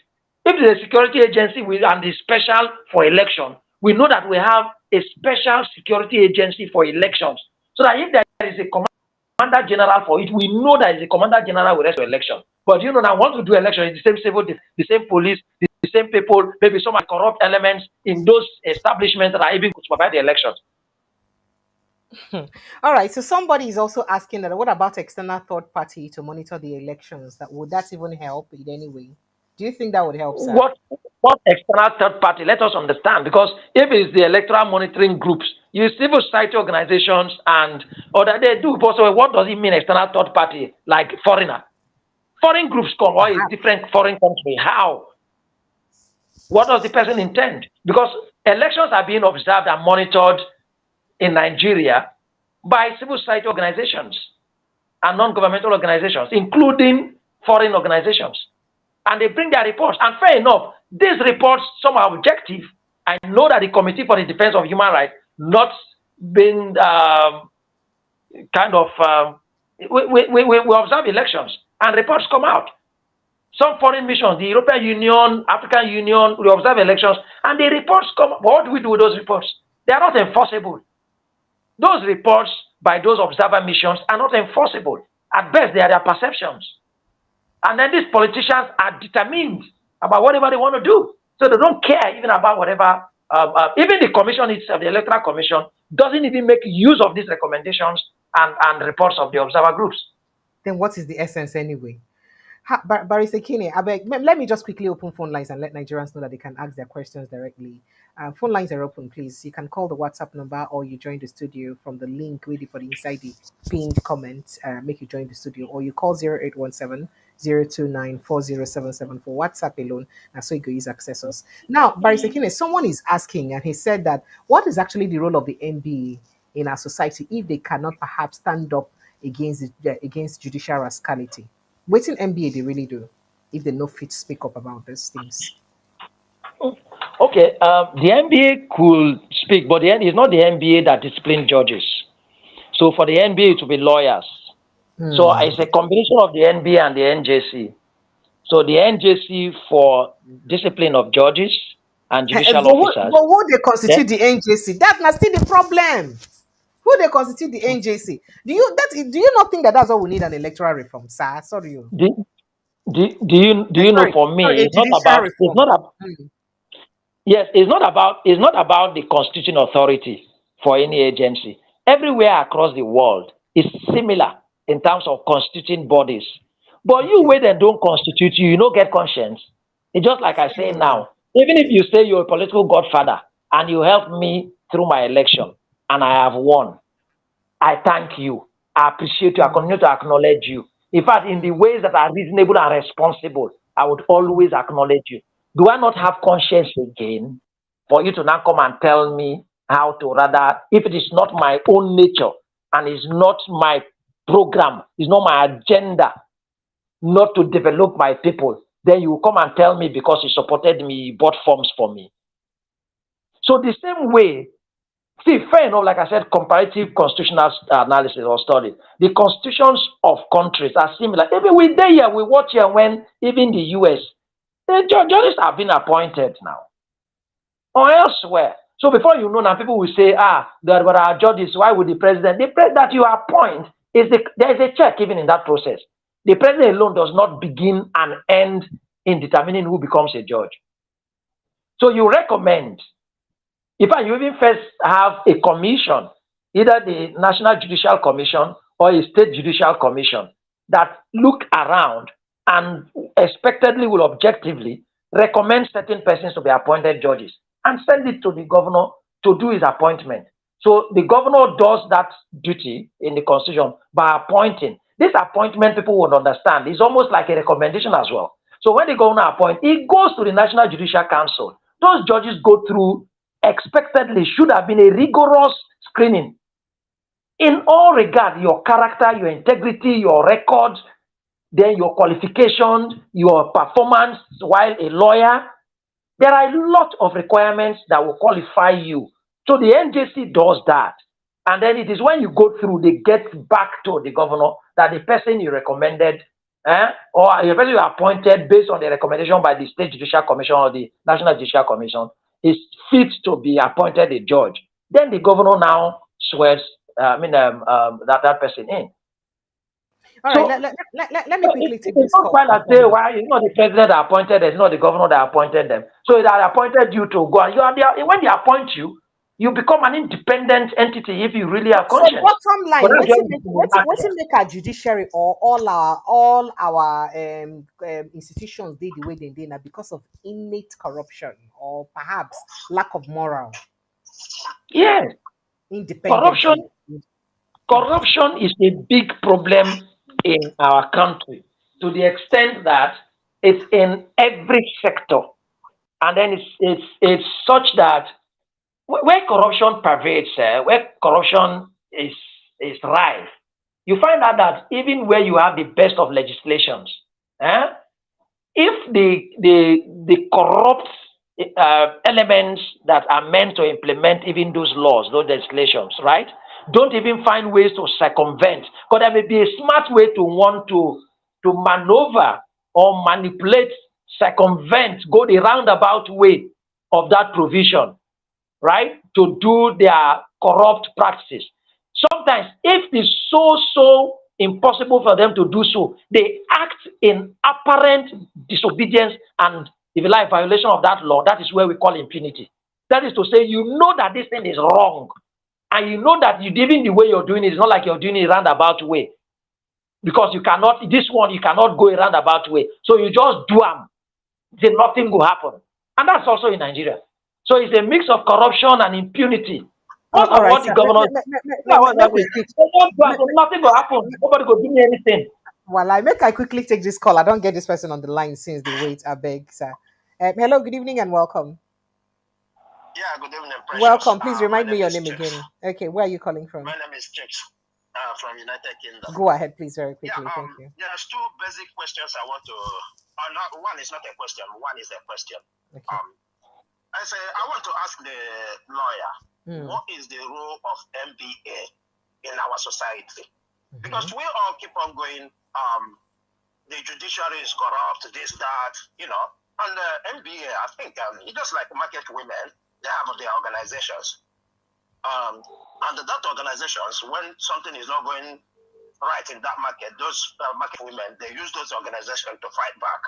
You know, we keep complaining the judiciary, and all the lawyers, the MBAs, they keep, you know, working hand in hand with the judiciary. And let's not forget, the judiciary, if we get it wrong, everything is wrong. It's as simple as ABCD. You hear them, the lawyers come on television telling you, oh, if you put 2 or 3 lawyers here, they will give you 3 different interpretations. So what is the use of the school they went? Or they went to school and they don't teach them the accurate interpretation. The second one is, how about changing making the electoral law? I'm asking this question intentionally because he is a lawyer. Making the electoral law that the INEC, because to me, that is the key to all these things we are saying. For INEC to be the one to prove that the election they conducted was free, fair, and credible. That's the 2 questions I want to ask him. Thank you, Precious. All right, Barisakina, did you hear him? Yes, I heard him very clearly. So go ahead, please. Let me just respond in the sequence. He asked the questions, and I thank him. The Nigerian Bar Association is like an organization of lawyers, right? And having only lawyers, legal practitioners as members, and for their welfare. Let me put it first in context. The primary purpose of the NBA is for the welfare of members, of lawyers, like every other organization. But as an organization of conscience, the NBA speaks on public issues and public policies. The NBA has its limits in terms of discipline only to its members. So the NBA disciplines lawyers, legal practitioners. I've said this earlier, not judges. So what does the NBA do? The NBA has the disciplinary committee, right, of the NBA in all of its branches, to the extent that if any lawyer is found culpable of any conduct that is unbecoming of a lawyer, is usually disciplined. The discipline could be a complete removal of your name from the role as a legal practitioner. That's the one they say they will derobe you. Or it could be a suspension for a period or a reprimand, like every other organization. So the NBA, and from time to time, regularly, every time, the NBA is there disciplining, if you like, its members.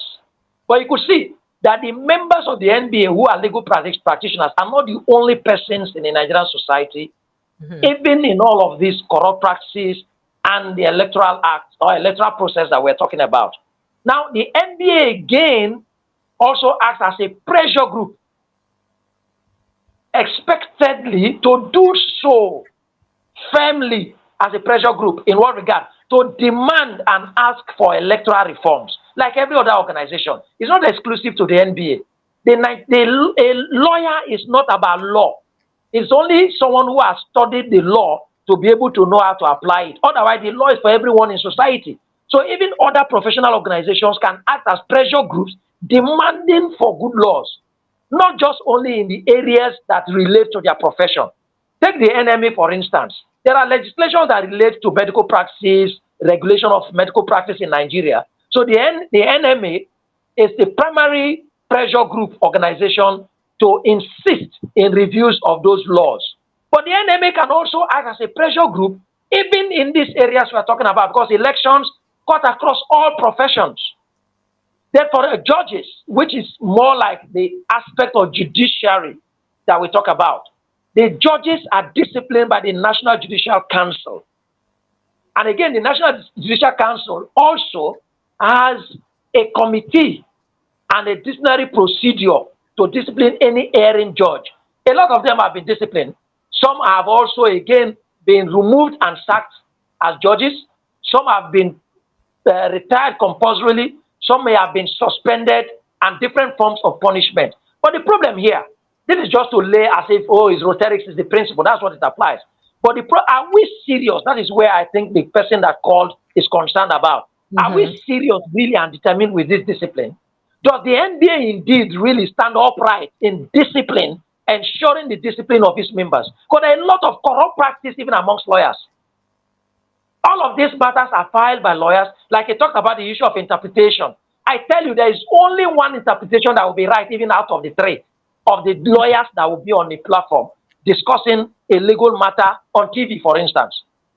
You see that if there is one, there is only one, but the other two may be sentimental or biased, even sometimes when they know, especially when they are political matters. I would tell my caller, dear friend, that the way lawyers behave in handling other matters that are non-political and the way the interpretations go is not as confusing and as complex when it comes to legal matter, political matters. That is not to say that the political matters are in themselves that complex and confusing.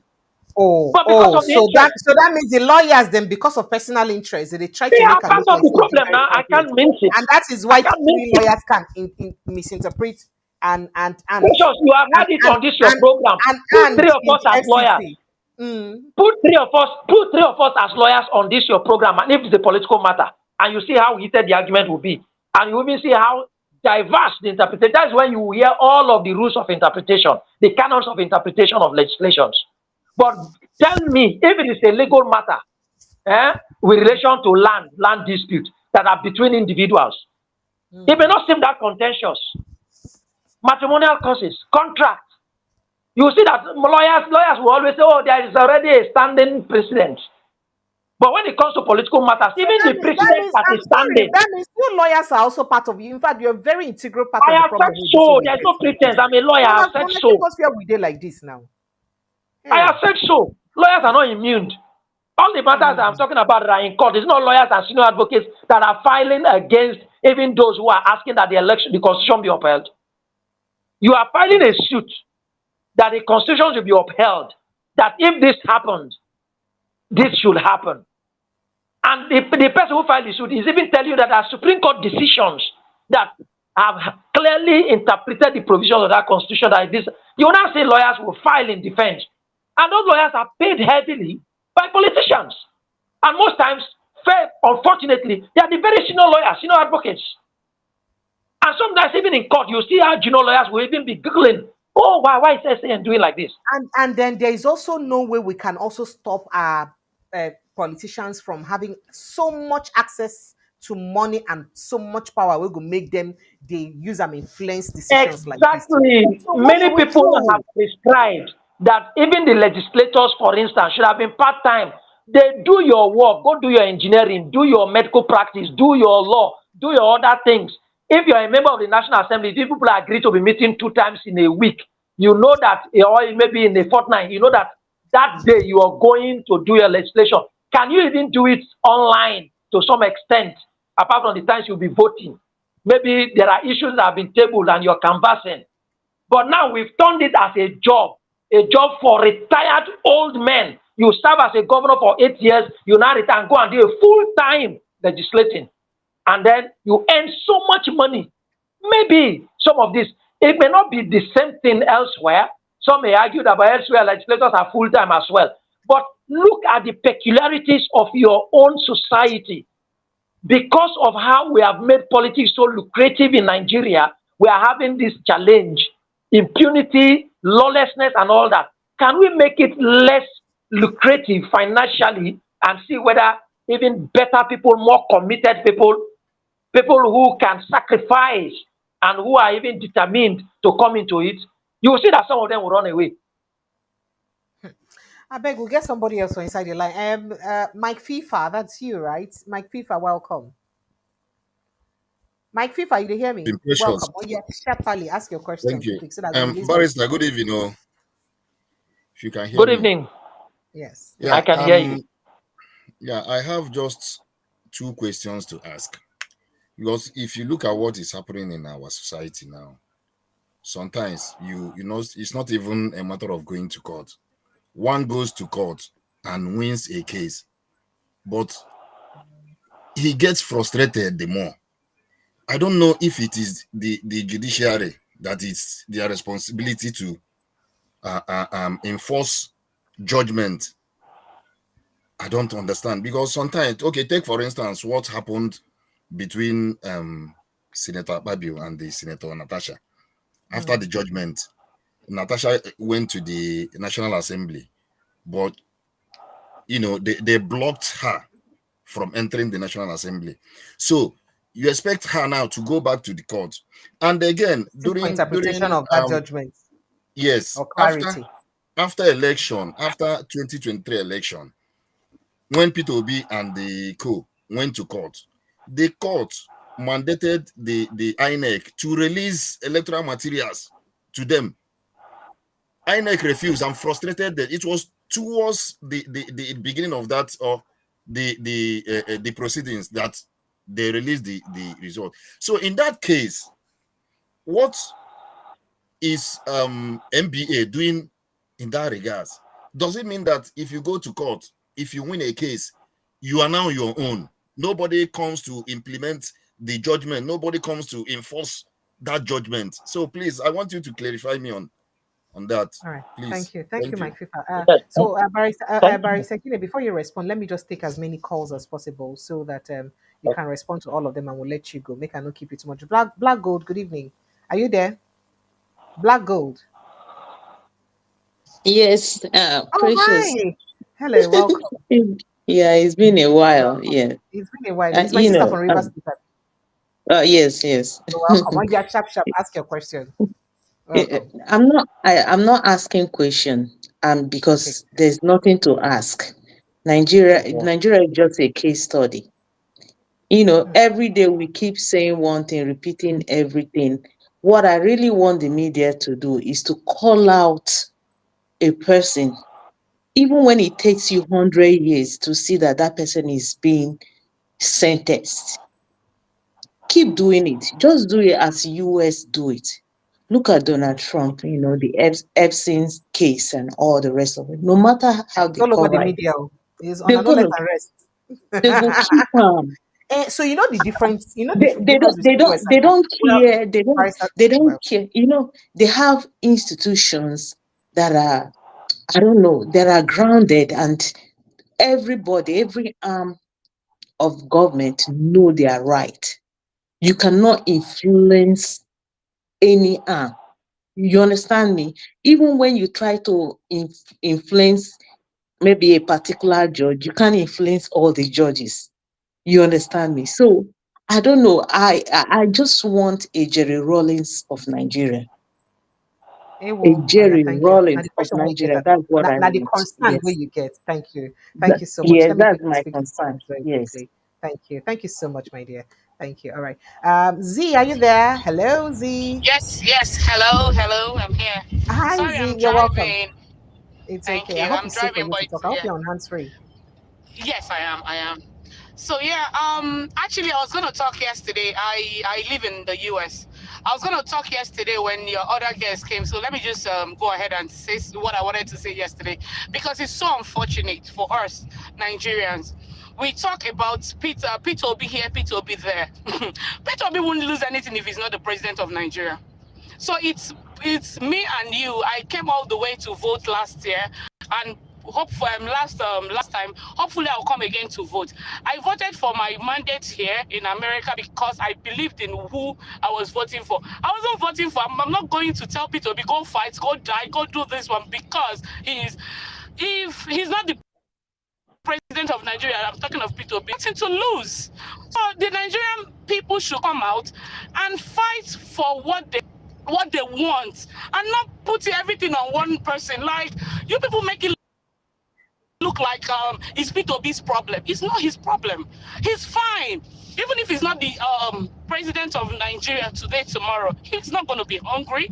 It is the regular Nigerians that will be hungry. So what? Every time Peter Obi is not doing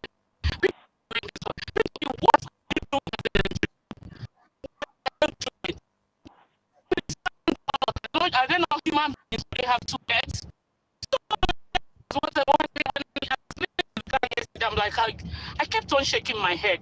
I'm like, fight is not Peter Obi's fight. If fight, it is your fight, it's the general Nigerian fight. So we should fight for what we believe in. We should fight for what we want, and not just Peter Obi should do this one. Galvanize. What are you doing? Thank you, Z. Thank you. Your network is a bit disrupting. Thank you so much, Z. I appreciate you. Hello, good evening, and welcome. Good evening, Precious. Yes, please welcome. This sounds like T.Y. Danjuma now. It's T.Y. Danjuma. How are you? I'm fine. Welcome. Good. We have a wonderful guest today. Anybody will talk with you like now be wonderful guest, Abby. The one will give you basketballs, you don't like her. When you see a learned person, you know, the style, the elocution, the way he presents his points, you know, you just can't fault it. I think this one is a good one. Thank you. I have no question for him, but I just want to say that I feel you. Thank you so much, and for all the enlightenment. I think you've been forthright, and I think these are the kind of people that we need in our nation if we must get that kind of country that we deserve. Thank you so much. Thank you. You see, the primary school, waiting they pay me pass now. I said the primary school where this our learned lawyer thing now. Don't shut down because of say our governors don't prepare them. I wish say I don't hammer the way I pray to hammer now. Should be for ask and say, give me budget of how much to repair that primary school. Make I raise money, make we can repair the primary school. So that children no go they suffer. They pay me. This lawyer is not from Chicago State University. This oh, please stop is it. probably from UI. Oh, please stop it. Thank you so much. I appreciate you. Thank you so much. All right. Okay, so Barrister Kine, would you like to react to like what that first person said? I don't know if I have somebody. Yes, I got it. I got it. You were talking about judgment enforcement. Exactly. Let me just quickly pick this call because I just want you to drop your thoughts and go and rest. I don't suffer you too much. Chibuzo. Good evening and welcome. Chibuzo, are you there? Good evening. Yes. Good welcome. Evening. Thank you. What's your name and where are you calling from, Chibuzo? Okay. All right. We lost you. So let's just have you respond then so that I would free you, sir. Go ahead, sir.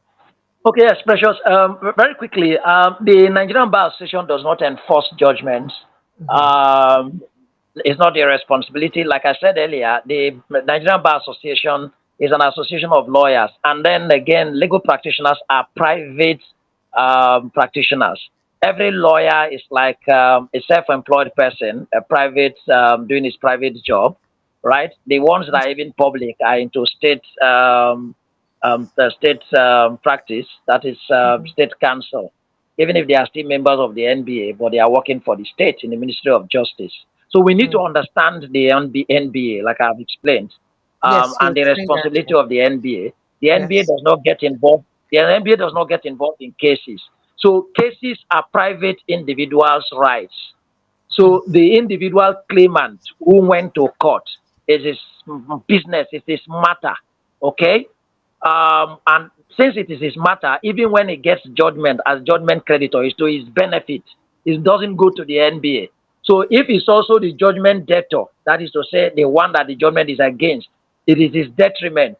It doesn't go to the NBA. So it is the judgment creditor, the person who got the benefit of that judgment, that the person the judgment is in favor, that takes the step to enforce that judgment. So let's take a land dispute, for instance.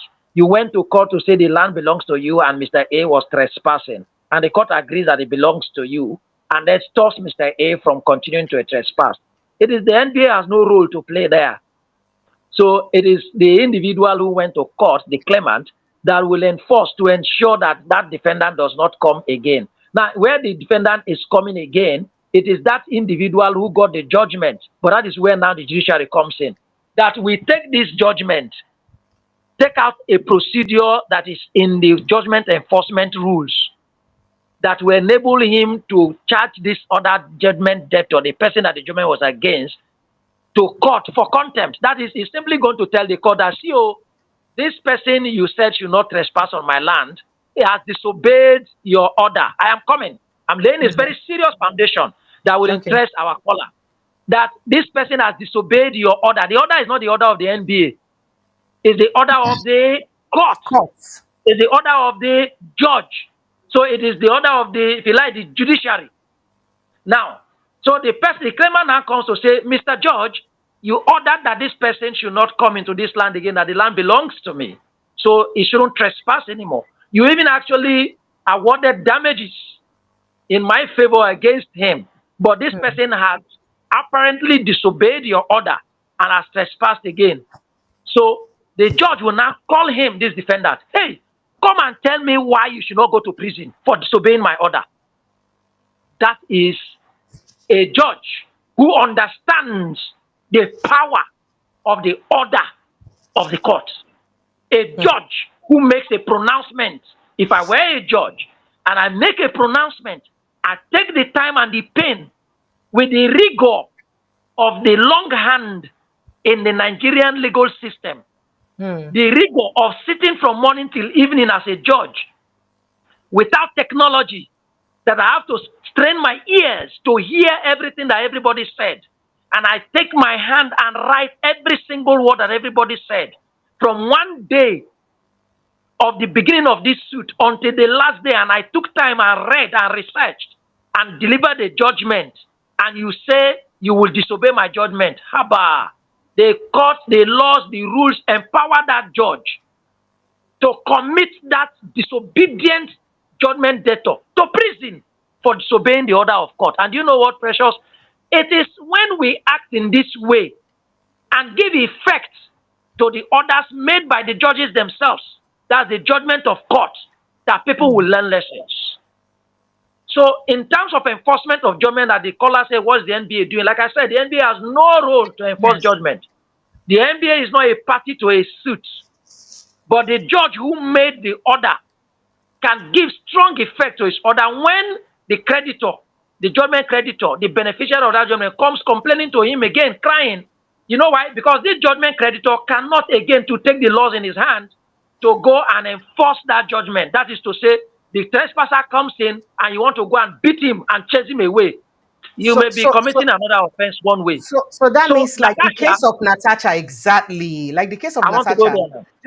If this is well explained and understood, then the role that the NBA could play very quickly is to continually, as a pressure group, ensure that you call out judges to be pragmatic and forceful and upright enough to be able to give effect and efficacy and strength to their judgments and make very clear orders.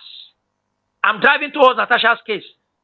Judges need to make judgments that are not ambiguous. Make judgments that are clear. Make judgments that have definite orders. I tell you, Precious, that there is a thing as a good judgment. Meaning that judgment could be made, but good judgment and maybe bad judgment. Good judgment should have the features of a judgment. It should have a dispassionate, objective consideration of the facts in that case and the legal issues in that case.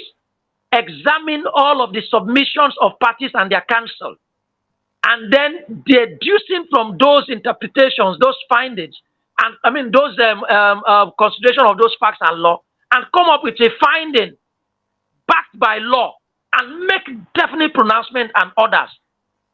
Now, when you do so, don't leave any party in doubt as to the position of the judge, the judgment itself, and that should be enforceable.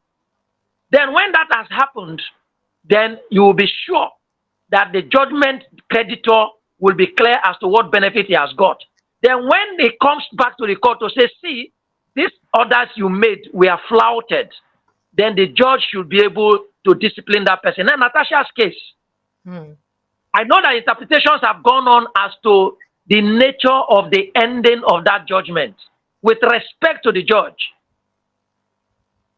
what definite order was made with respect to the prayer that was brought before this judge by the claimant to say, I was unjustly suspended. So, okay. Make certain declarations. Make certain declarations. First, that suspension was unlawful. That one is a declaratory relief. And the court will declare to say, look, this suspension was unlawful, and rely on decisions of court. The sacred principle of stare decisis. Let the judgment stay. And usually the judgment of the superior court, in this case of the apex court. And that is the basis, the ground for judicial precedent to say judgments exist to the effect that suspension of a legislator was unlawful, and you make that declaration. The man or the woman that has come to seek that declaratory order also sought for an order of the court, a definite order to compel and make the person that suspended me not to suspend me any further. That's an injunctive order. And then an order that I shall go and resume my seat. Not to beg anybody to allow me or consider whether I should come and resume my seat. If it were so, I would have stood on the floor of the National Assembly to beg Mr. Senate President. But I came to court. So are you saying that what the court did, ordering that I should go back and resume my seat?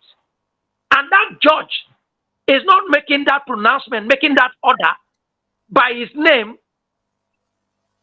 I am coming, please. By his name, but by the coat of arms. That arguably was an aspect that we saw that opened the window. That said, oh, as if the National Assembly will consider whether to allow you to come back or not. But be that as it may, let me move further.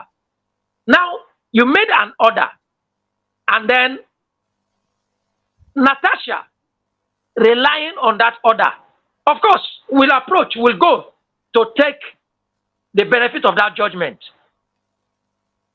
She had been restrained. I would not encourage self-help in enforcing judgment. It's not also allowed. Like I said, there is a judgment enforcement rule that provides for the procedure for enforcing judgment, including even resuming your seat, since you're relying on a judgment of court. If I go there and there is any further restraint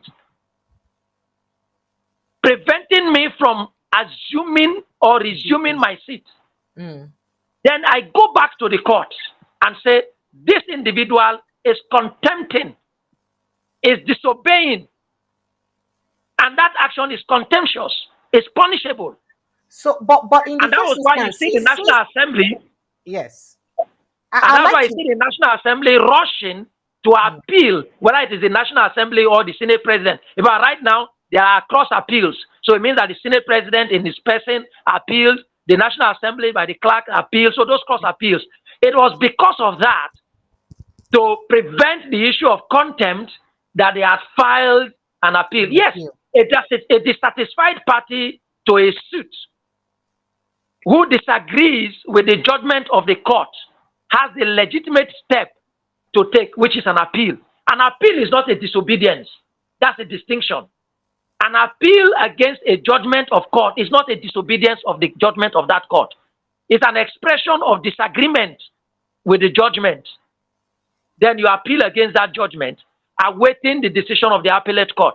But again, let me quickly say one thing. By our own laws and our rules and our practice and judicial precedents that exist, is that appeals alone in themselves do not act as stay. Appeals do not upturn automatically the judgment of the trial court. that is subsisting as a valid judgment until the appellate court decides otherwise. So usually, if you have filed an appeal, even if it has been entered, it does not stop the beneficiary of the judgment from benefiting of the fruit of that judgment. But that is not the case right now with Natasha's case now. And first of all, people are that's why I'm bringing out some of the limitations in all the areas. So what stops the National Assembly from allowing Natasha, even if you have appealed against the judgment, to resume her seat if the judgment of the Court of Appeal says now that, look, that suspension was right, you should proceed on suspension for 6 months. Then she comes out again. But people will say, oh, that's not tardy. When it comes to actual practice, unfortunately, I have remained one lawyer who have also questioned the seniors. Where are we? Which way is right? The laws and the rules and the practice and even judicial precedents to the fact that appeals alone do not act as stay. But in practice, you seem to allow appeals to act as stay and deny or stall the judgment creditor from reaping of the fruit of that judgment because somebody has filed an appeal. And we have had situations where judgment debtors have dragged on appeals in such a way that even the judgment creditor finds that judgment almost like nugatory. That is why what was expected really ideally, when you appeal against a judgment, please file an application for stay of that judgment or execution of that judgment. It is only when that your application of stay of execution has been heard and granted that that stay can be valid, because it will now be upon the order of a court that, hey, you judgment creditor, hold on, hold your peace. You will enjoy the benefits of your judgment, but just hold the peace. It's a pause, like a pause button, until the main appeal is heard and determined. But in practice, in some cases, even when there is no order for stay of execution, even trial courts would want to say, oh, hold on, we cannot go on, if it's an interlocutory appeal, we can't go on until the Court of Appeal decides one way or the other. But some pragmatic judges will say your appeal has been entered, but I'm not seeing an order of the Court of Appeal restraining me from going on. But some other judges will say, oh, I don't want to be seen to be disobedient to the Court of Appeal for the fact that their jurisdiction has been activated. There's appeal before them. Let me wait until I hear their outcome. It is this way and that way. But I recommend and I think that the right way should be that if you are, and that's another thing that will give effect to the court and make Nigerians believe truly that the court is the last hope of the common man. So if I go there and I get judgment, the judgment should give me some benefit immediately. If there is any reason that the judgment debtor will feel that, oh, look, I want to try out something at the Court of Appeal, he should as well get an order of court to ask me to wait, not just by filing an appeal. Barrister Kine, let's understand you first of all. Are you saying that Natasha was right? Natasha was right in the first place for trying to go and resume? Yes, in the first place. Was right. There is an order now. There is a judgment of court that was in our favor. It wasn't an order. What the court said, the court did not give express order by that judgment. What the court said that the punishment was too much. That's the problem. That the punishment was too much. That's what they are doing. And again, apart from being too much, the court agreed also that a legislator should not be suspended. Absolutely. I was saying that what they're doing, that depriving her from... The legislator should not be suspended from sittings. Yes. If the court held otherwise, then it's also wrong. So even though the court did not give an express order to her to resume, are you saying that based on the fact that the court has let us interrogate this thing a little bit. Okay, sir. Please, listen. What will... Sorry, I'm a lawyer, and I think I want to... I'm a minister in the Temple of Justice. And by the training we received, and the day you are called to bar, you were told that even if you are a greenhorn from the first day you are called to bar, as soon as you put that wig on your head, you can even challenge the oldest senior advocate on the issues of law. Now, what will happen to a legislative house if you find any legislator culpable of any of your practices or your procedures in the house, either denying that legislator certain benefits within that house, such as one, being a member of a committee? Maybe You suspend the person from being a member of a committee. That has nothing to do with the representation of her constituents in that legislative house. 2, you can also, if you like, within the rules of that house, say that the legislator has conducted himself or herself in a manner that violates any of the rules. After all, the rules is of that house, not of Nigeria. It does not concern the constituents of that representative. So if it's about the rules of that house, what stops you from either even removing that person from committee, or if there are other privileges and benefits that are probably peculiar within the house, deny that person, so that is punishment enough. But I don't find it anywhere in our laws, but you now suspend the person from even representing the constituency, that is, from coming to participate in the fundamental purpose of the legislator, which is to make law and participate in lawmaking. That one is not an internal matter of the legislative house. It is broader than the legislative house.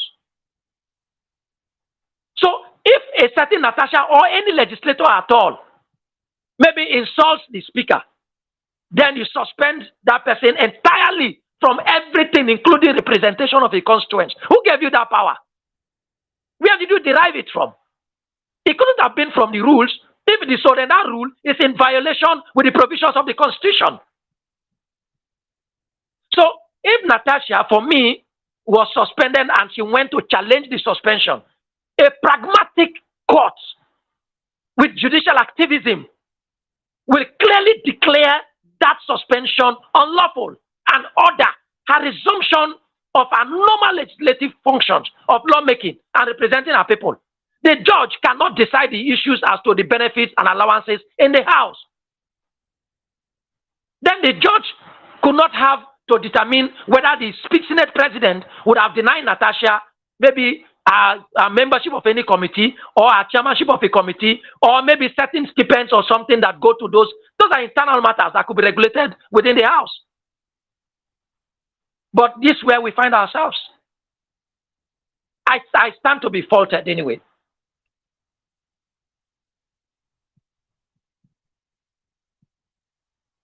Precious, are you still there?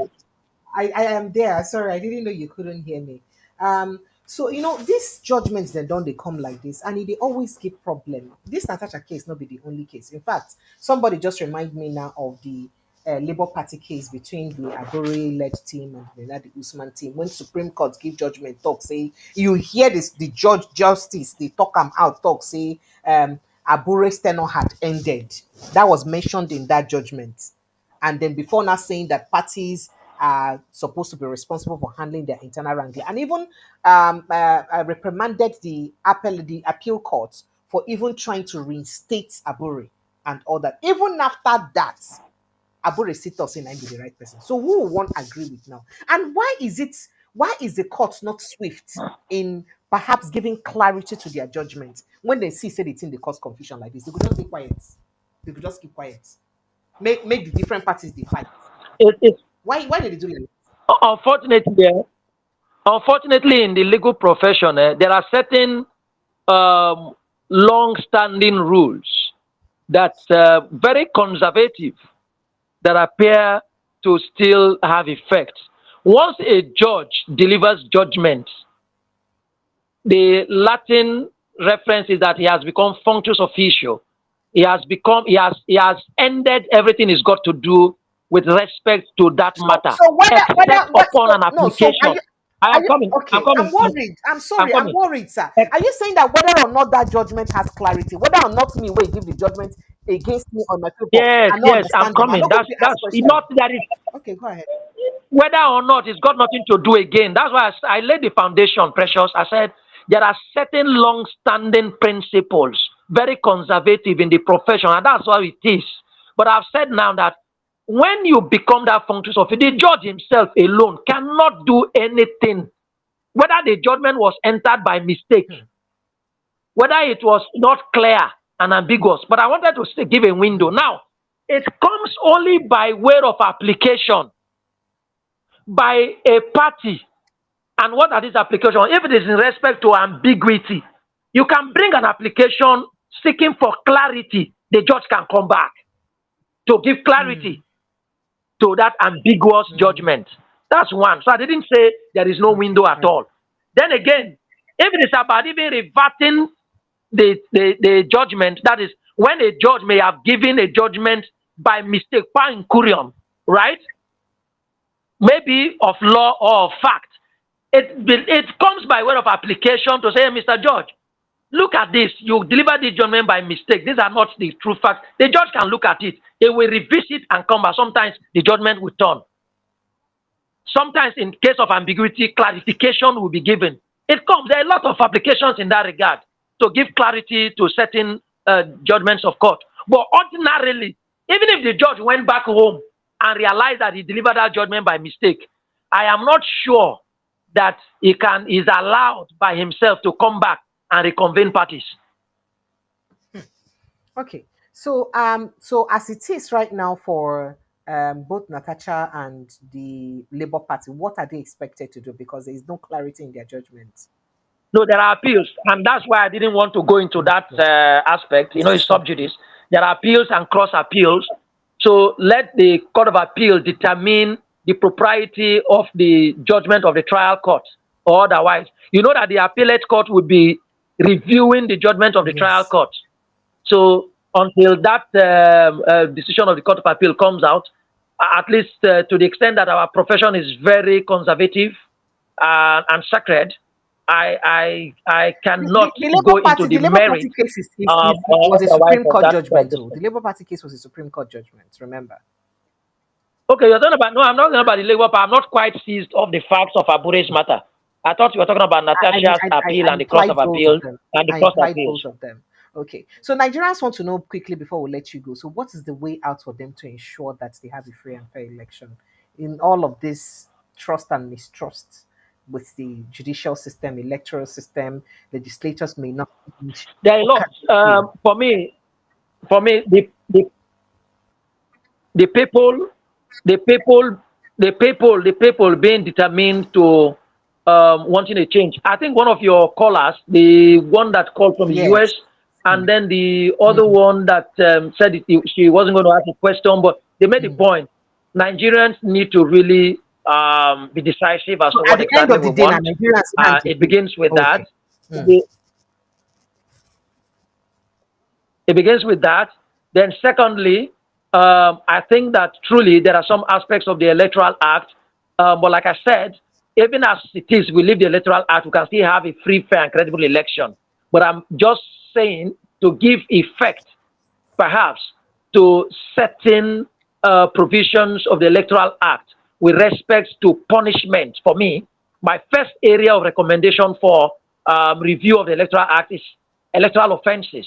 Then again, since our judiciary has chosen to give interpretation to our legislations in the ways that we live in a society that we have to adapt to the way the society is, then maybe that would justify the call for making certain precise and compelling provisions in the Electoral Act, even where they are in the Constitution, extant provisions, I mean in the Electoral Act, that will enable INEC to conduct election electronically.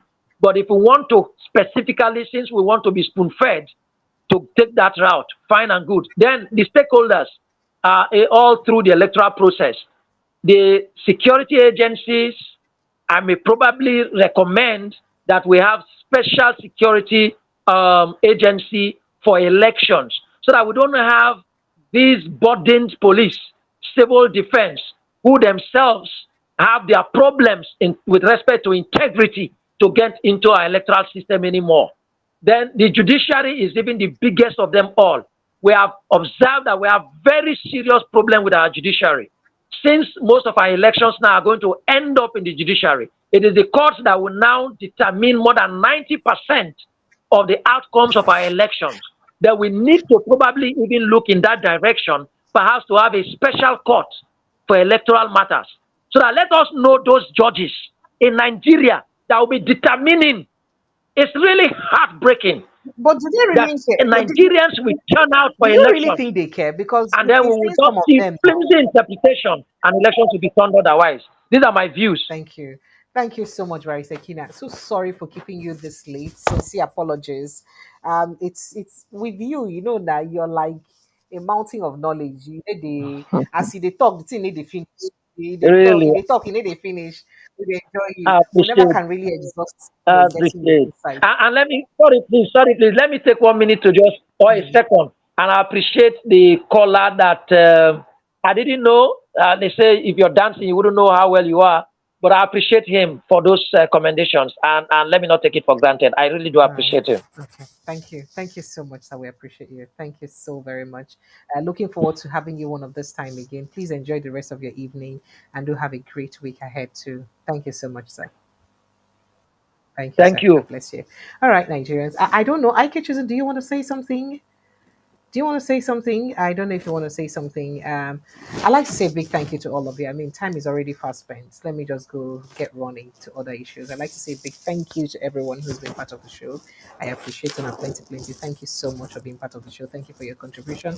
We will continue to the talk for the growth and development of our country. I'll go see on our next time.